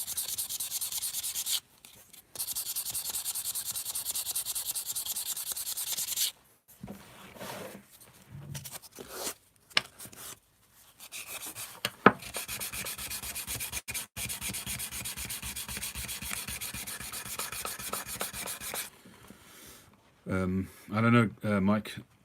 I think that's a little bit risky to use a Dremel on the internals. I think it has to be done by hand. I've looked at Axminster, I haven't found anything there.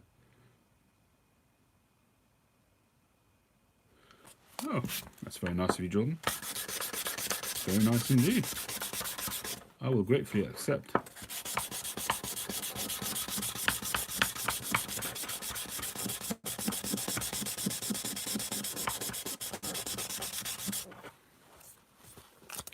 So we're on 240 grit. You can see that grain already. Beautiful straight grain there. You can see it popping through.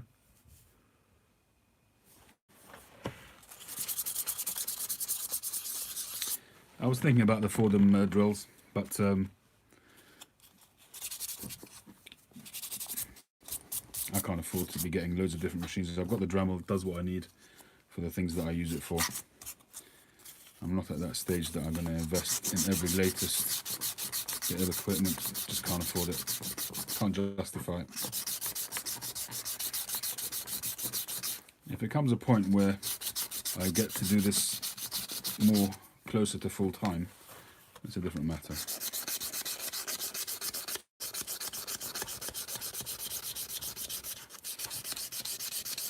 Yeah, I've seen the Fordhams, they're really good.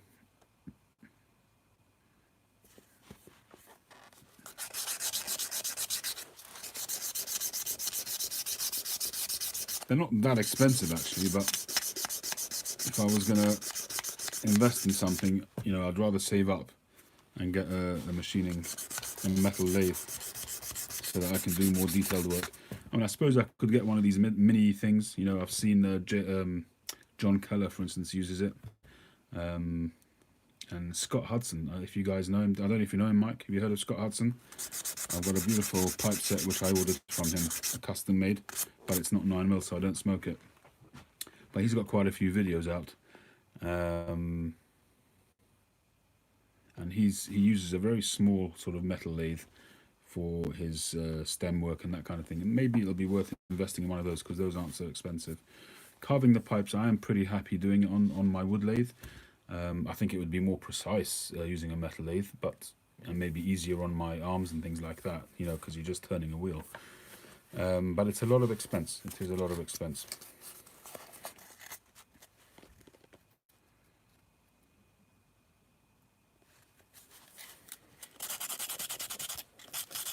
I've actually got a bench grinder, which has got, it's like a mini jeweler's one, which has got a grinder on one side, a buffer on the other side, and it has that flexible hose on it as well. But I don't think it's an adjustable speed one.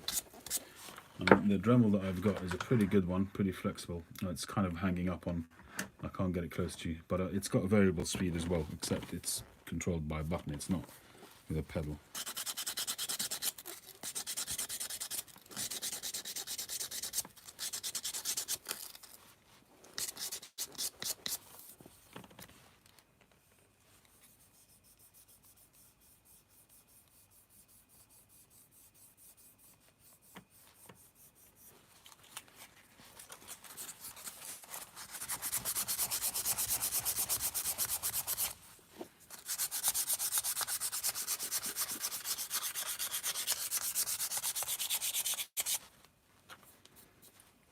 You can't see it yet, but the bird's eye on this is fantastic as well.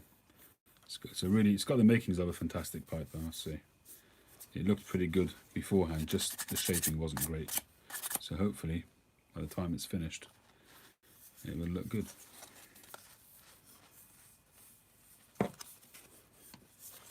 I think this is the first time I've taken a pipe from 180 grit by hand, and I can definitely feel an improvement on the smoothness of the pipe. When I say smoothness, I don't mean the sheen and the smoothness literally, but I mean in terms of those peaks and troughs which I mentioned.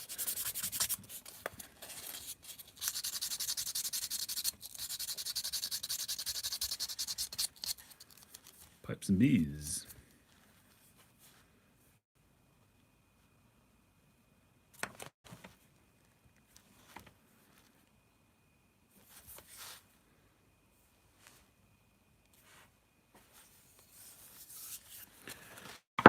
Right, we can go up to, I think we'll go up to 320.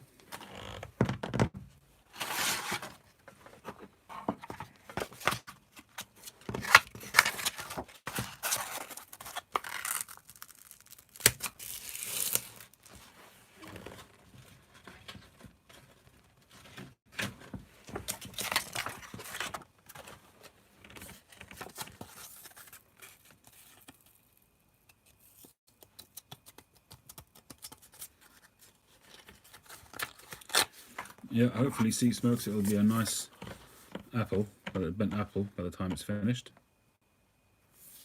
with some nice grain.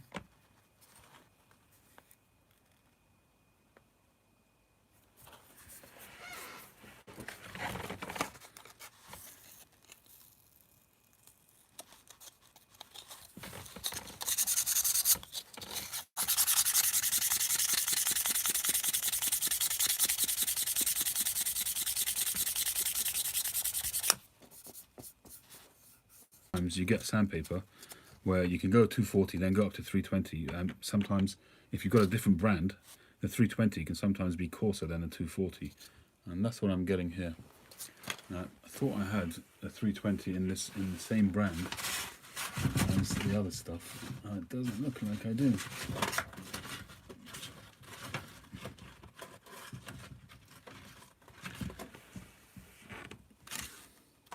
I'm pretty sure I bought some. I don't know if it's 320 though. I do have some packets of sandpaper which I haven't opened. I don't know what I've done with them.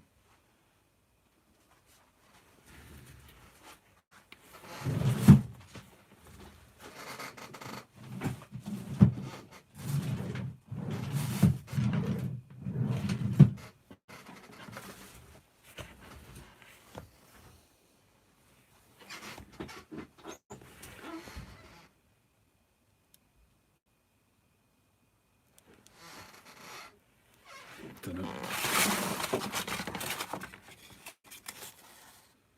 240.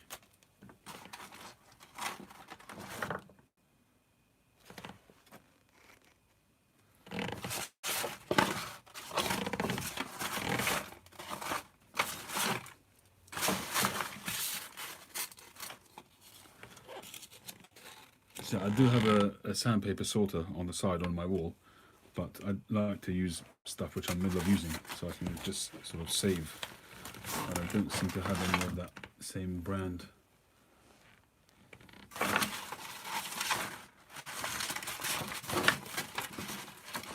I also found this pipe in one of my drawers out here. This is a beautiful Astley, very traditional looking billiard. Somewhere between a billiard and a pot. It's yeah, it's a billiard. Saddle bit. I need to clean this up and actually use it. It's a really nice classic shape. But that's by the by. So I'm going to try and go to 400 and see what happens. Problem is that I may end up with scratches. I'm going to go back onto the block.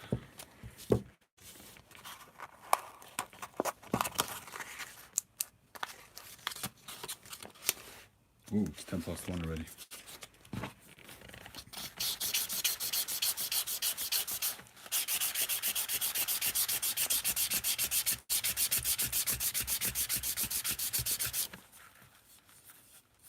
Of course, Mike, do you have to ask?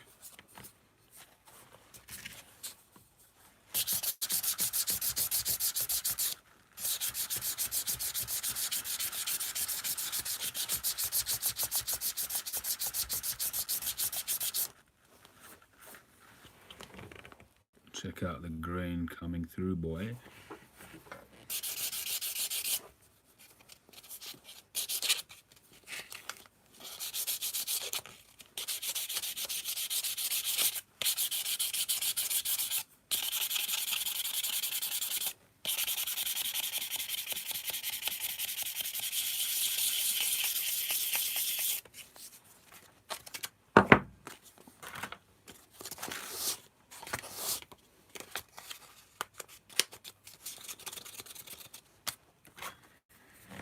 Suffolk, what are you doing up at this time? I suppose nights go into day and days into nights during this lockdown.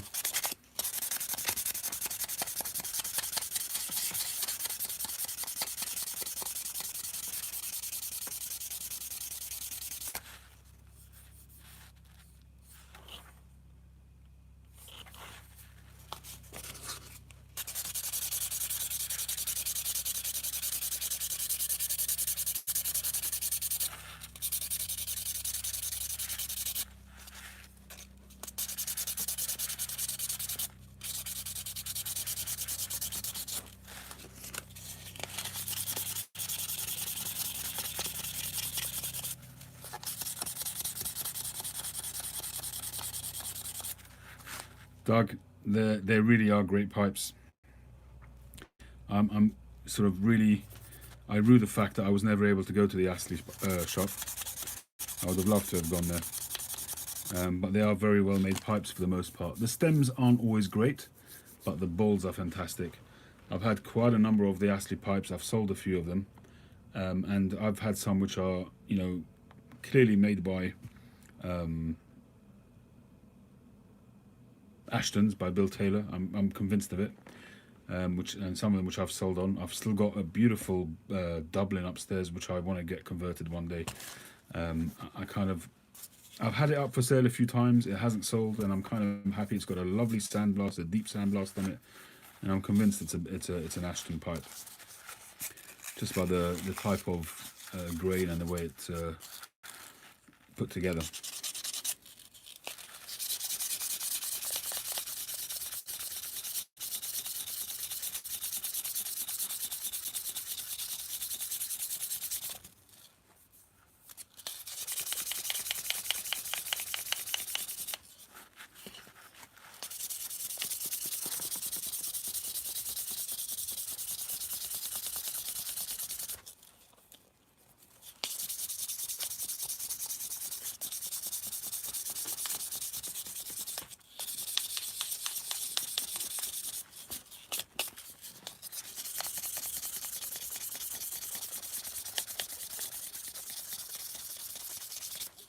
I'm pretty much there, Suffolk.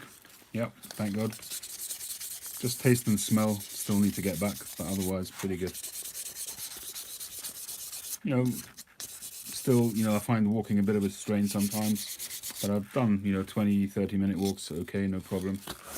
But sometimes just legs get a little bit jittery, but that could also be if I'm just sitting around for 4 weeks.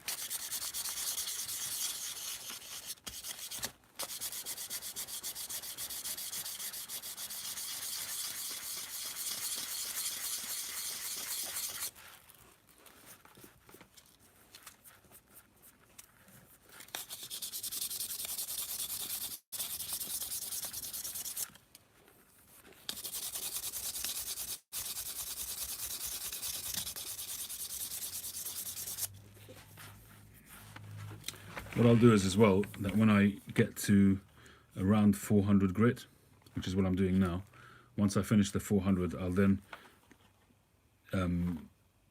go to the polishing mop at high speed, and that will also iron out a lot of the small scratches and things like that. There is a danger with that because of the composite, the stuff that you use, the blocks that you use to what do you call it?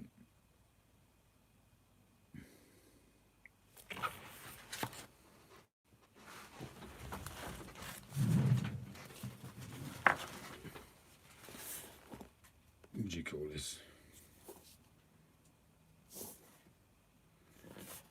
Compound. This stuff. Well, Tripoli is one of them, but the compound is the word I was looking for. That it clogs up the pores of the wood. So I'll do that on the compound, and then I'll sand it again, and then I'll go up to however high I'm going to go, whether it's 800, 1000, 1200. So the sanding opens it up again. But that definitely helps.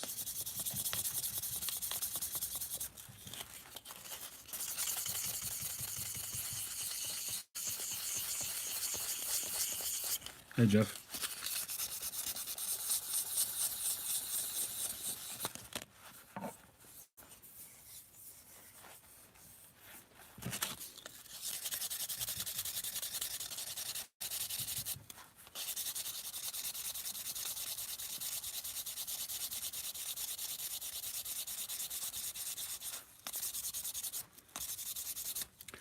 I did use Tripoli quite a lot in the beginning, but I haven't used Tripoli for a long time now.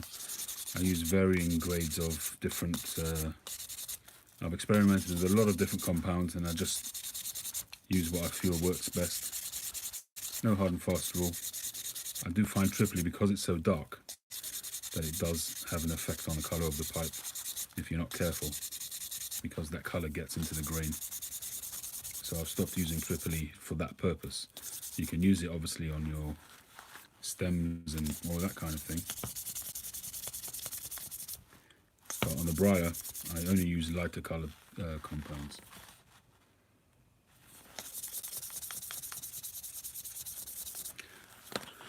This is a pipe which I'm tweaking. So it was already stained previously, but because this area is really carefully shaped, I'm not messing with it until the final grit, and then I'll just rough it up so it will absorb the next grain. So that's why I'm not touching it. I don't remember which pipe number it was, but it was a pipe which, this area here from there to the stem, was a much wider, almost Eskimo-ish kind of shape, but it wasn't, and it just didn't work for me. And so I'm just shaping it to be a more classic apple, bent apple kind of shape. And what I'm really liking is the tapering there, which I love that. I could have gone down more and made it a classic round, sort of same thickness all the way, but I just love that tapering of the shanks. Castello do that a lot, but their shaping is all over the place. Sometimes they have a D shape, you know, a flat bottom with a rounded thing, and they have so many different shapes to their shanks. I just can't keep track of it, but and that's why I'm kind of, unless it's one of those sort of freehand faces on the shank, I wouldn't mess with them to try and convert them to 9mm, because they're not circular. Thanks, Mike. I sure hope so, Robert.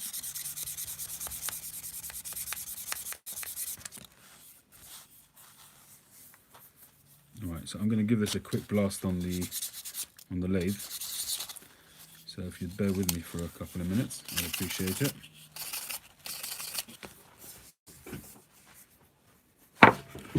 Actually, I'll try and bring you along.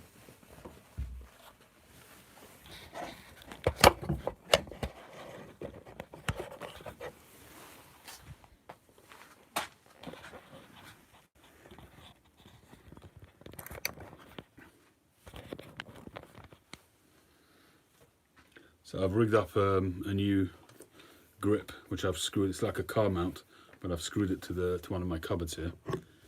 So at least the other one that you had before was like a spring one. It moved around quite a lot. So hopefully that's nice and clear for you. I haven't turned this lathe on in over 4 weeks.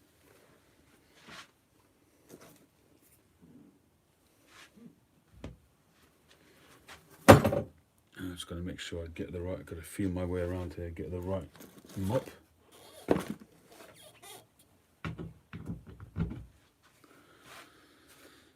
Okay.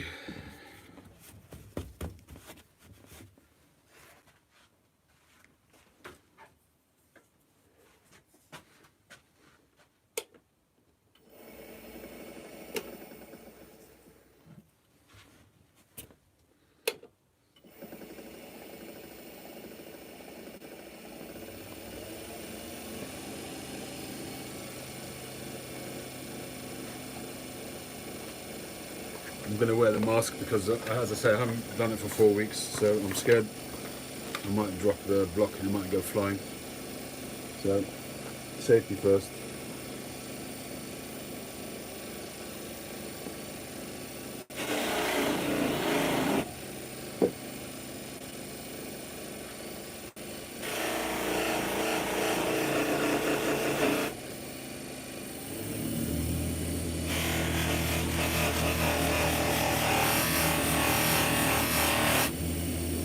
See immediately, straight away, it makes such a difference.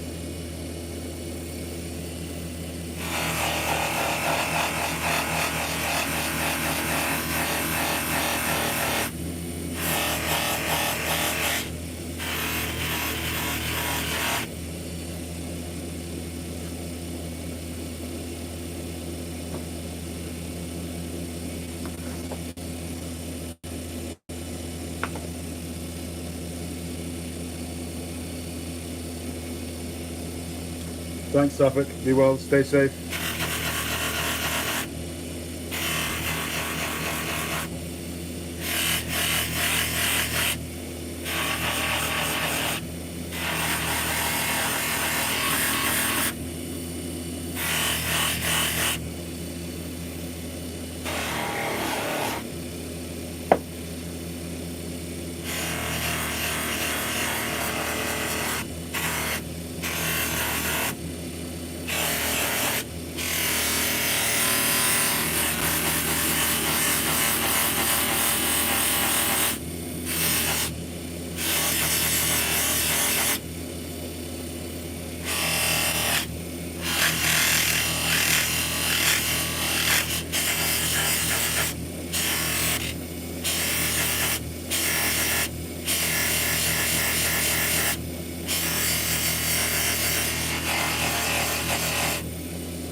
This one is a very light compound. That's the way I use it because I don't want it to colour up the pipe.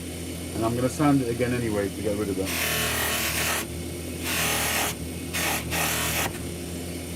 Almost.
Okay, so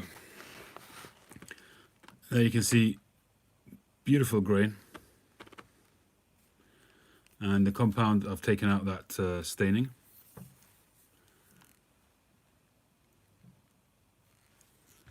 And you can just about make out the bird's eye, which once I've restained it will pop like a good one. Polished up the stem again. Beautiful smooth transition, barely perceptible. Very, very nice smooth surface all round. Very happy with that. Cheers, Glenn. All right, so we're going to do 600, then 800, and then possibly we'll get to the undercoat on tonight, and tomorrow finish it up.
Doug, I didn't know you were a pipe maker. Are you still doing that nowadays?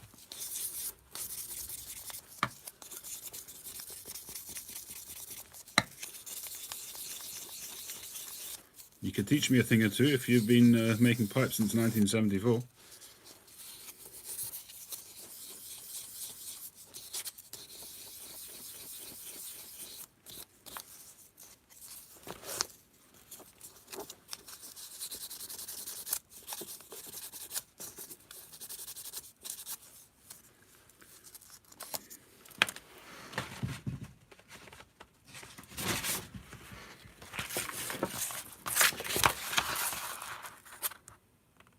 Oh no, I didn't make this apron. Sorry, Ruby Cube.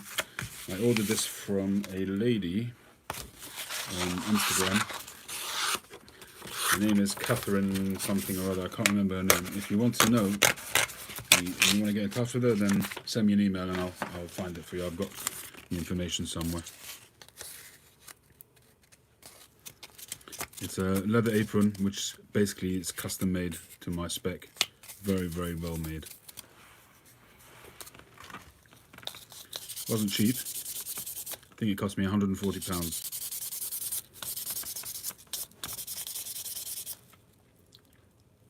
Cheers, Meeks. All the best. Thanks for joining.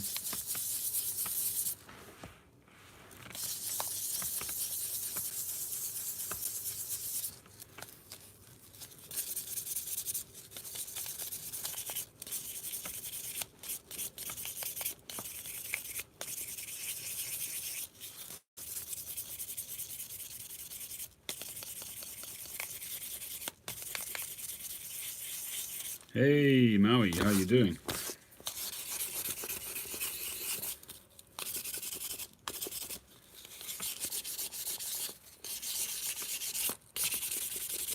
My first outing into the workshop in about 4 weeks or so.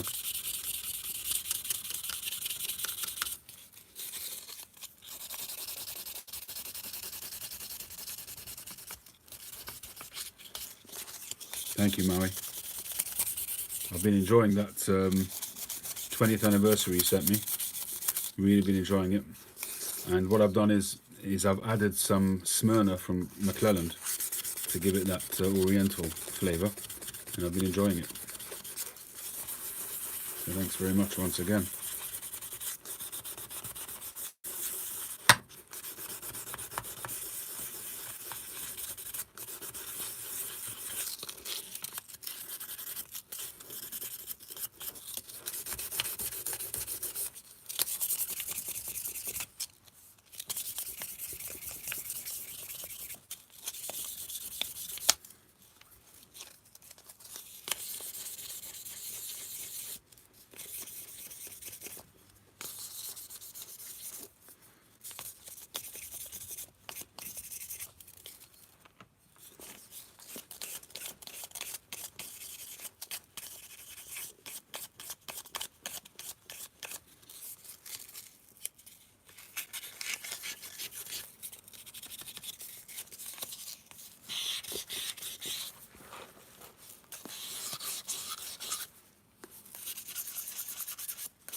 Yeah, it's coming along nicely.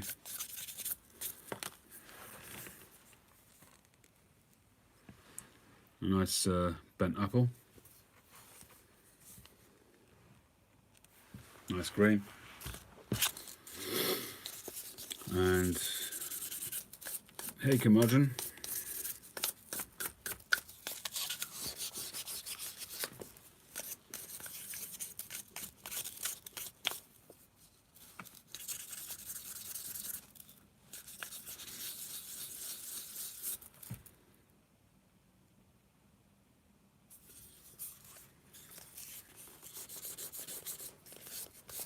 What kind of shop was that, Doug?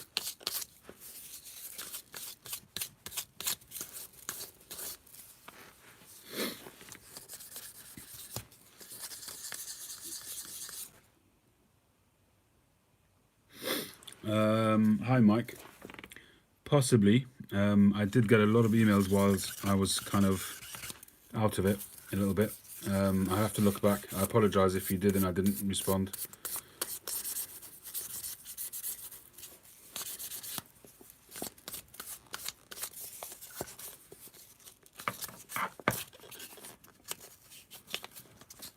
Thanks, Comadron. It's good to be back.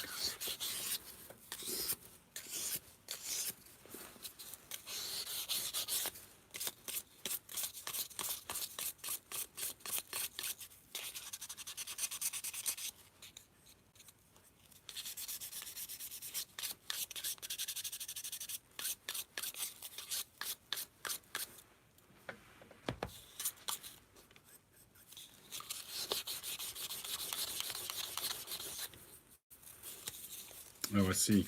So you just sort of touched up people's pipes, polished them up, cleaned them up for them, as opposed to making pipes. Is that right?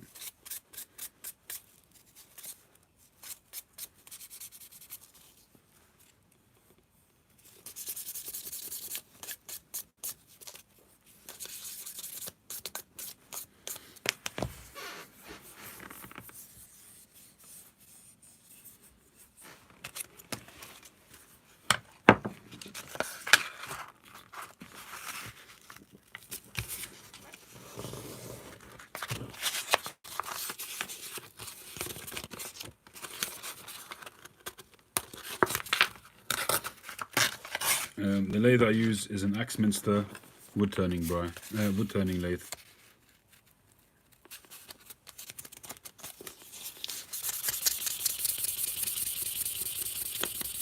So I'm up to 800 grit, and from there I'll probably do the undercoat.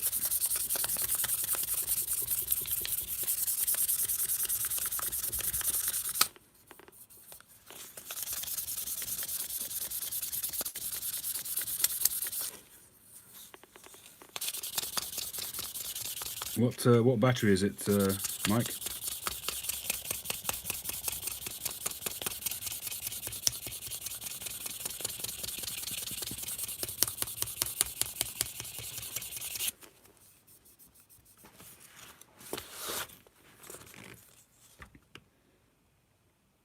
Oh, it's for the 5D. I've got a fair few of them, so I'm not really in any urgent need of it. If you're going to chuck it away, then why not? But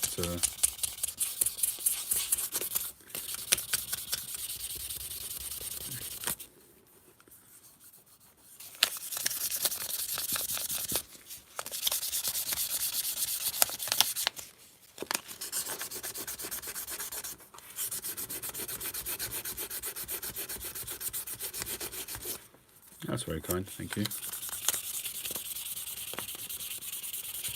Yeah, but as you say, maybe when things clear up a little bit. Terry, how you doing?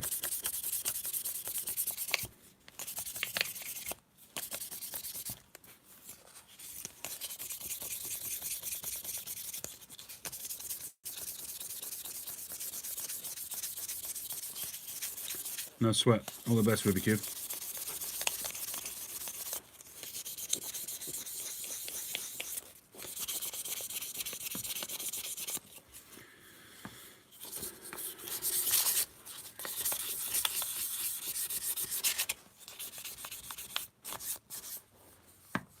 Hey Ollie, thanks for joining.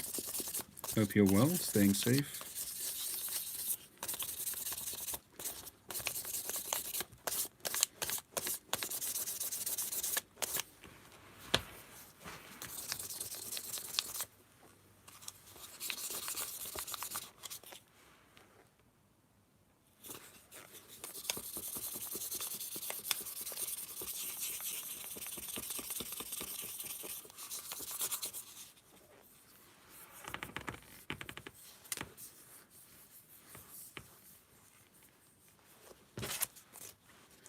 Yeah, I still do get an airborne pipe every so often, especially when you doing what I was doing on the lathe just now at really high speed. You know, you can lose it for a second and it goes flying. When you're spinning at that kind of speed, it's a projectile, which is actually pretty dangerous.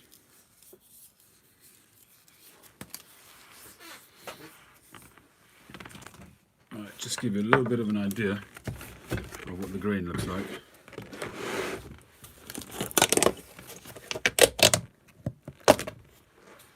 That 20th anniversary is really good. The dark one.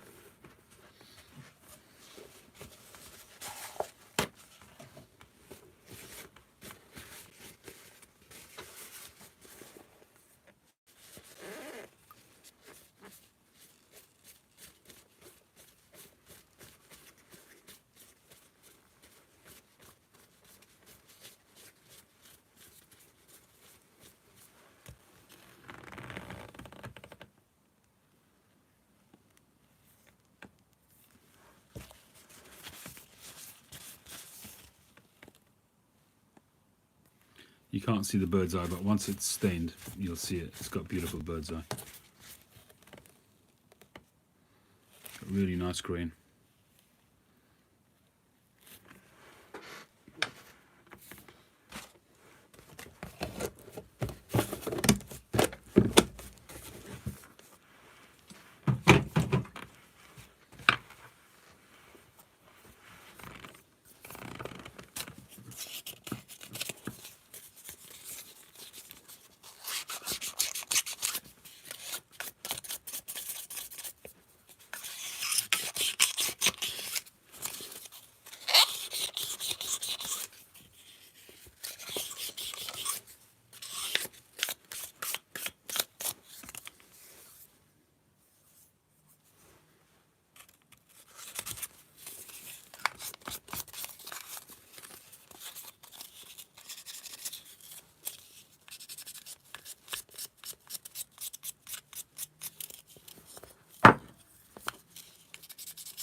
One thing I find very frustrating is that a little drop like that can actually give you a little dent, a little ding. But when I try to put my stamp on it, no matter how much force I can't get into the briar. Ridiculous. In actual fact, I might do it at this stage when it's unstained.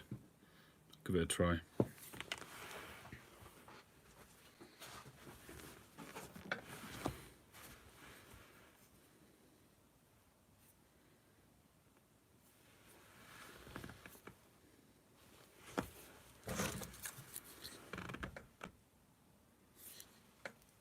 Oh, that's no good, Maui. Can't have that.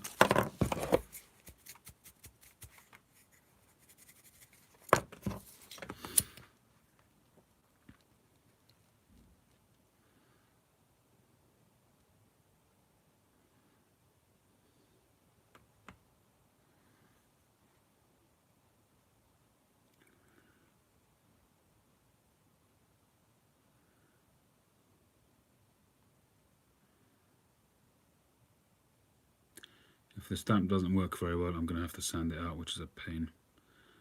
But we'll try.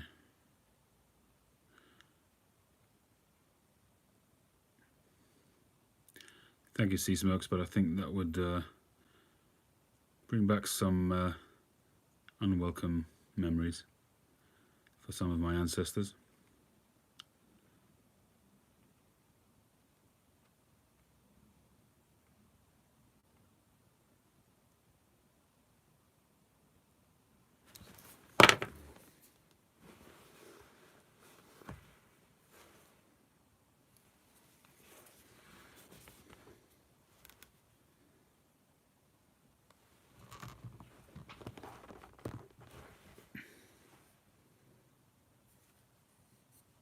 Ah, messed it up.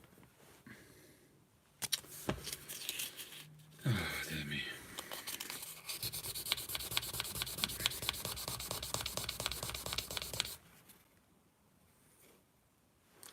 I hate stamping.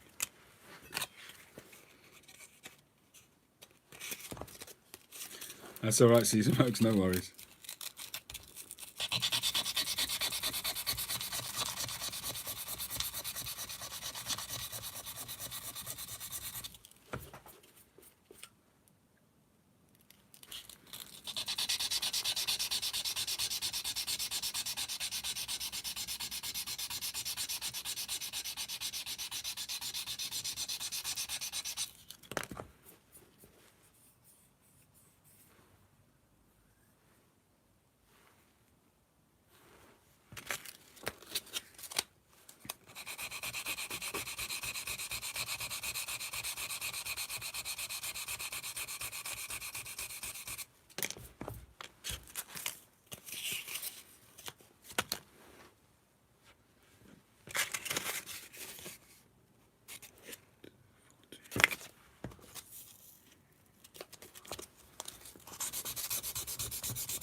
Well, this is the same kind of idea. This is what Ian Walker told me to do, is to get a good, thick polishing mop. And it's the same kind of thing.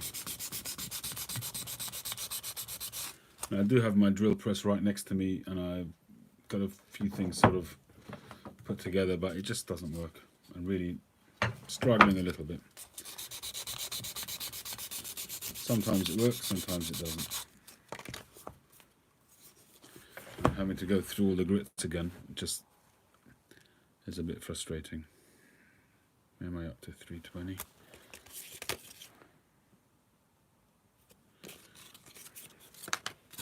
I'm not sure if I'm going to sell this one. I've got to measure the depth of the bowl and make sure that I'm happy that there's enough bry there, because it feels a little bit low. If it's too low, then I'll probably won't sell it.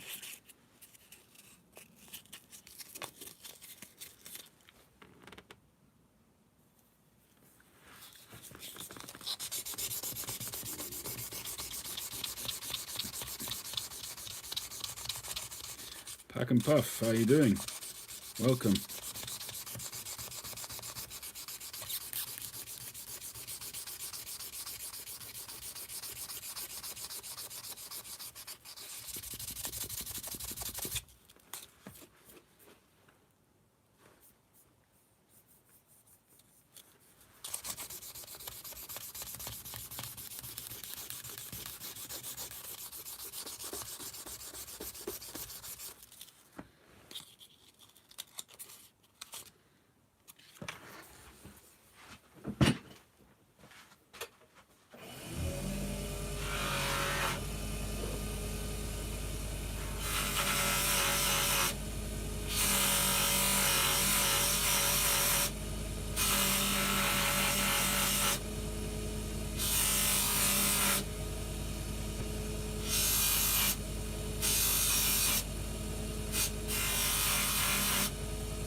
Problem is, each time I do it and resand it, I've got to do it with the stem on, so the stem again gets sanded and needs polishing again, and it's always a bit of a vicious circle. It's just like never ending. But you have to sand it in line so that it stays in line.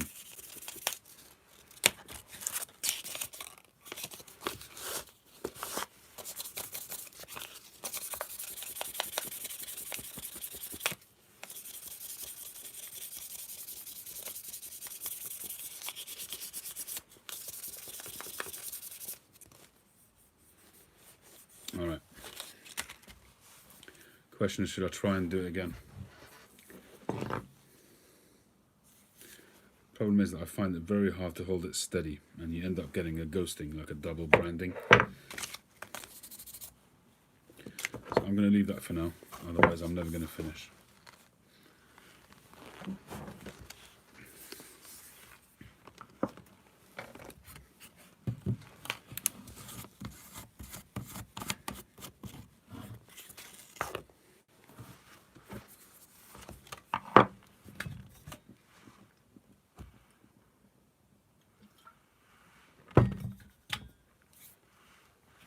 Yeah, I would do that. but I've got a problem with my elbow, so it really hurts if I exert a lot of force, so I'm going to leave it for now.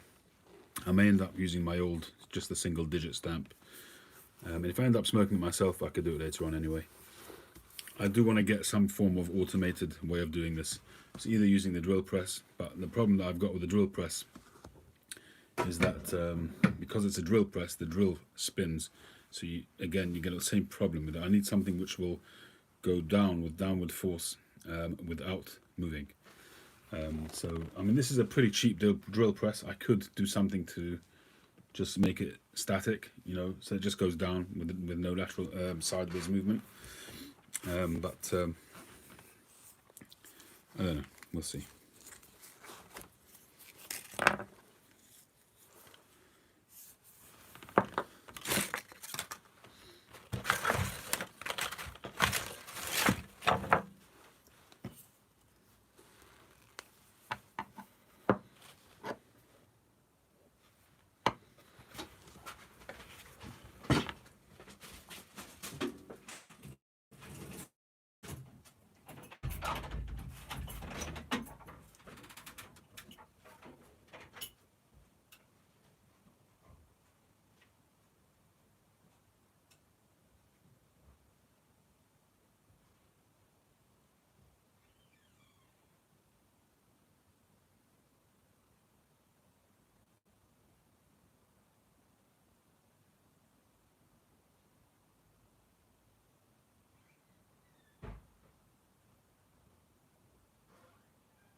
Over the Passover festival, we had some wine, so I put aside some of these corks to be able to use, but they're not a little too wide.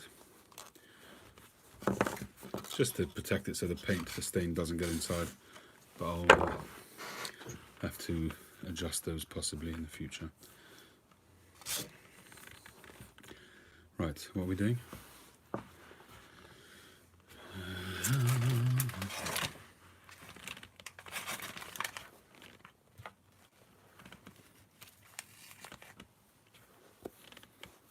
Yeah, I went to bed, Josh. Had a quick nap, 40 winks. A Dremel to carve my letters. Oh no. Oh no. Oh no, no, no.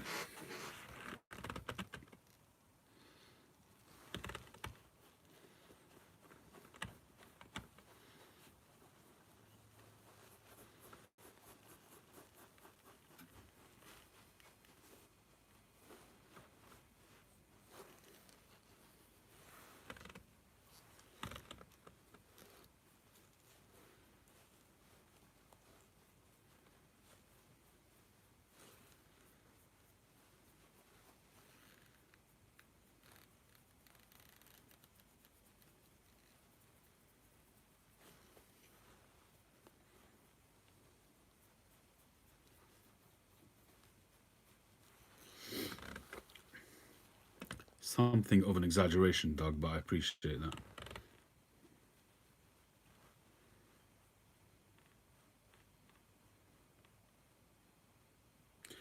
that. Yes, sorry, Pack and Puff. This is a pipe that I've made.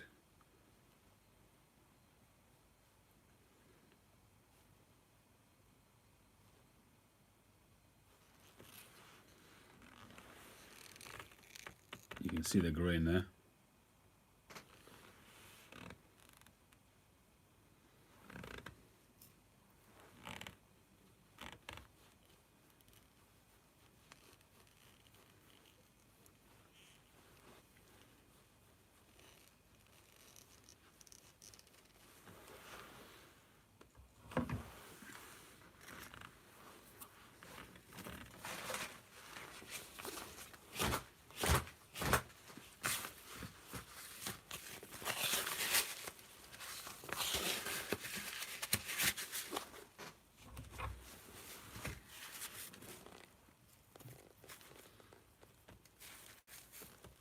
I sell them here on YouTube, so when pipes are finished, I usually do a small, short video showing the pipe and offering it up for sale.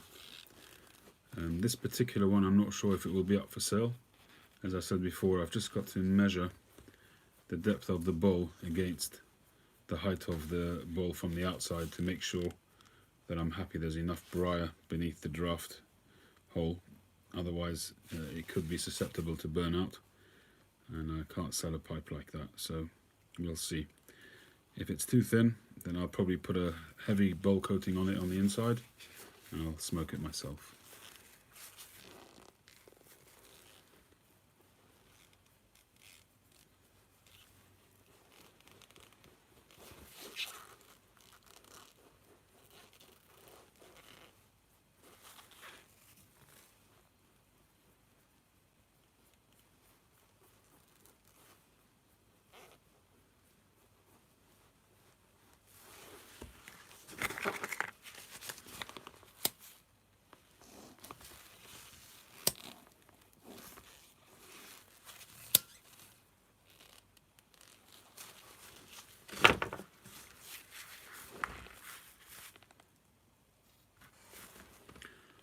So that flaming just helps to just dry off any excess stain, and it does burnish it a little bit. No, I've never burnt a pipe out before. It just burnishes it into the wood a little bit, but enough so that I can put the next coat on. I usually put 5, 6, 7 coats on and then leave it overnight or for a few hours, but on this occasion, it's because of the hour, it's going to be left overnight.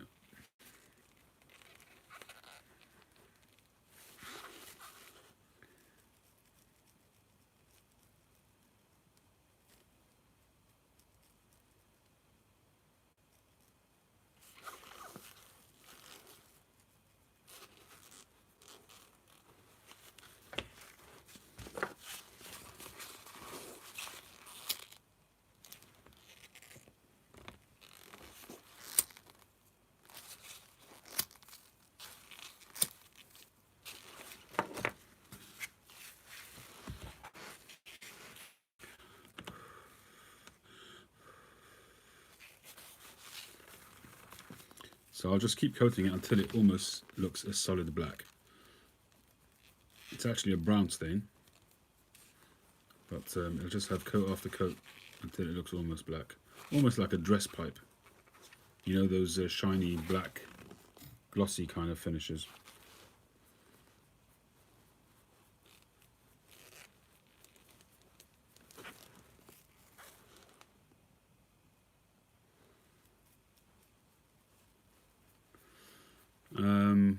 I think 400 or 600, sometimes 800. It really depends on how much undercoat there is there. And also depends how, how contrasty you want it to be. It depends on the grain that you know that's underneath it. So obviously you know what type of grain you've got there before you've stained it. So sometimes you want to have not so much taken off because the grain's not so great in some parts, and you can actually control how the pipe's going to look, and by depending on how much of the stain you take off. Especially if you've got a pipe which has got sandpits or anything like that. And thankfully this one is super clean. Obviously one smoke, sometime with a 10,000 Nana Iverson pipe, something like that, it won't make a difference.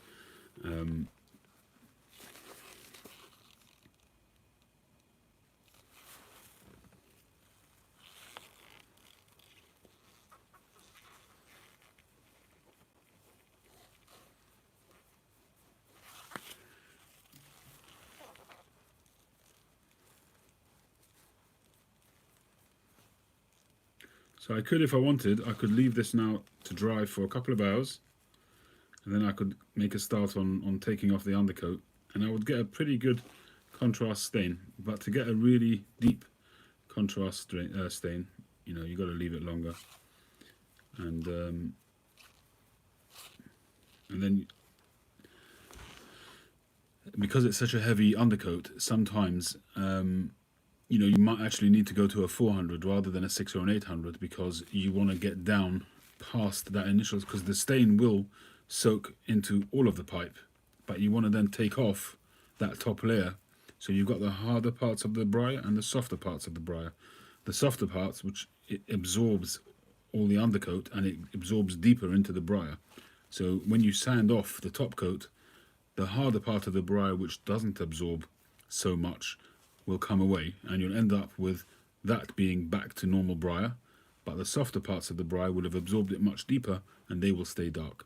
That's essentially how it works. But if I leave this in to soak too much, I'll have to sand off quite a bit in order to get down to that briar.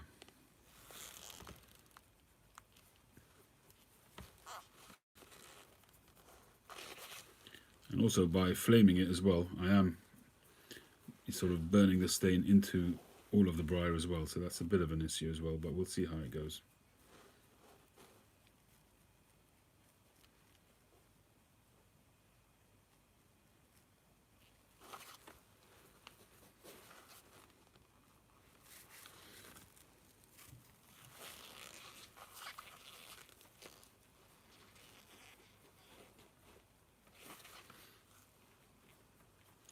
Okay, so the last layer I won't flame, I'll just let it dry naturally. I think that's where we're at. So that looks pretty much, you know, like I said, like a dress pipe. It's dark, it's almost black. And that I will leave sitting on a peg. And that's it. That's the pipe. So tomorrow morning at some point, whenever I surface, I will get that first layer off and we'll see how we go.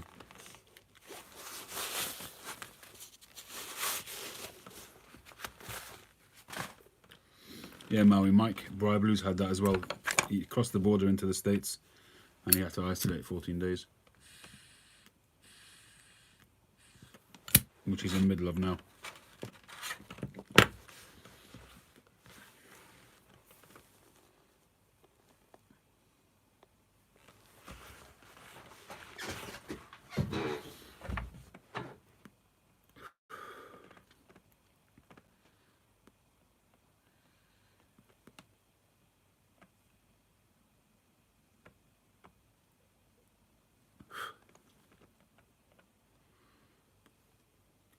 Well, it's good that they're keeping tabs on you, Mike. Somebody has to.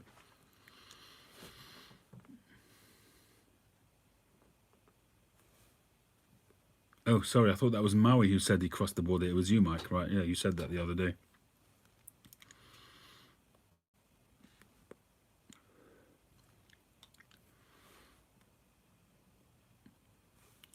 Andrew, forget about it. He's busy with the ladies now. That's it. We're done. We're surplus to requirement.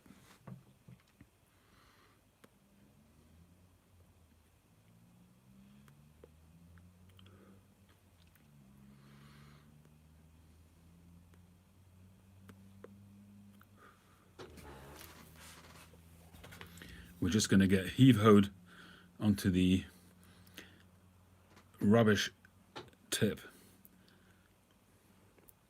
of discarded pipe tobacco challenge testers.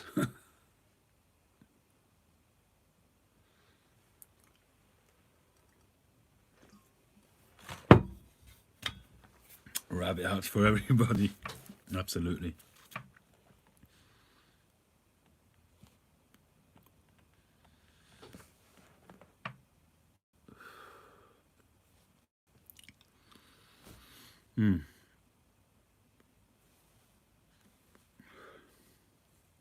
How long have we been going for? 163 minutes. Whoa. Nearly 3 hours.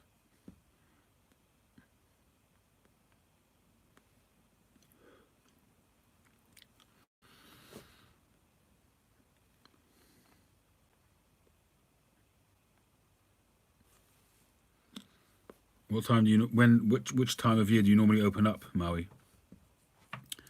July time?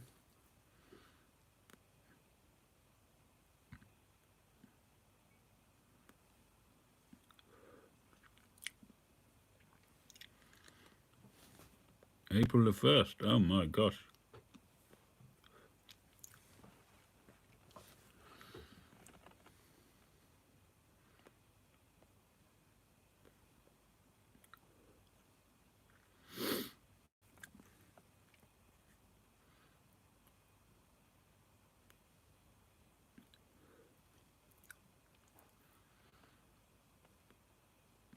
Well, today there's I don't know overreaction or not. I don't know what's going on in Washington, but here today in our street there was a young man who's getting married this coming week, and usually he'd have had the tradition is in the Jewish community that you have a party on the Sabbath before you get married. So that didn't happen. All the synagogues are closed, and everybody's praying in their own homes.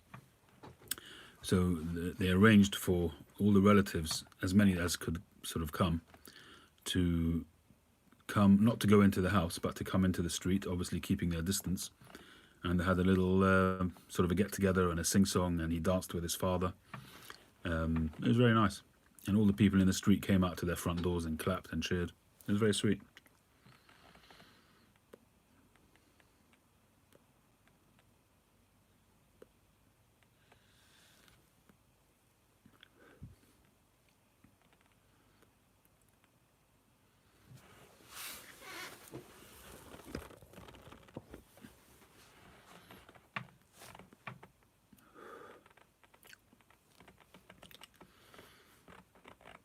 Yeah, but I think the vast majority of people have taken it on board. You know, we've heard of so many people who have passed away in the community that people are taking it serious. There is quite a sort of insular, sort of ultra-Orthodox group, about half an hour's drive from where I am. And a lot of them don't have internet, they don't have TVs, they don't have radios. And it took them a little bit of time to get to grips with the whole situation. I know that. But now I think everybody's pretty much on board. Thanks, Pap and Puff. Thanks for joining. I'm glad you made a live.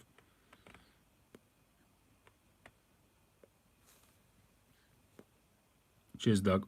Thank you very much. Thank you for all your nice comments.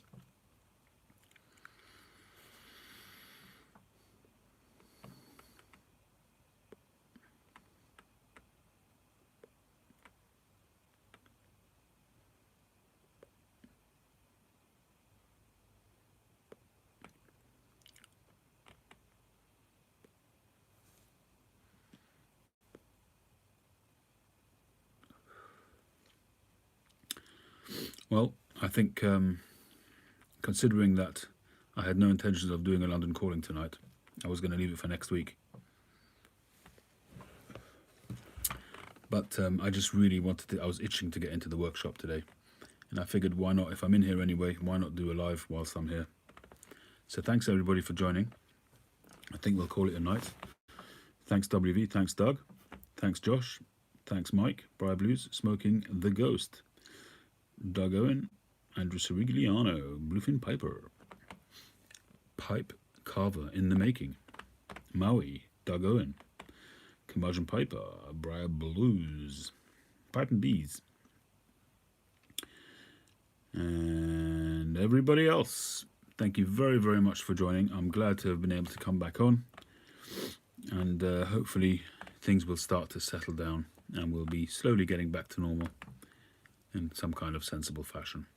Thank you very, very much. Really happy to be back, and I'll see you all soon. Thanks very much. Catch you on the next one.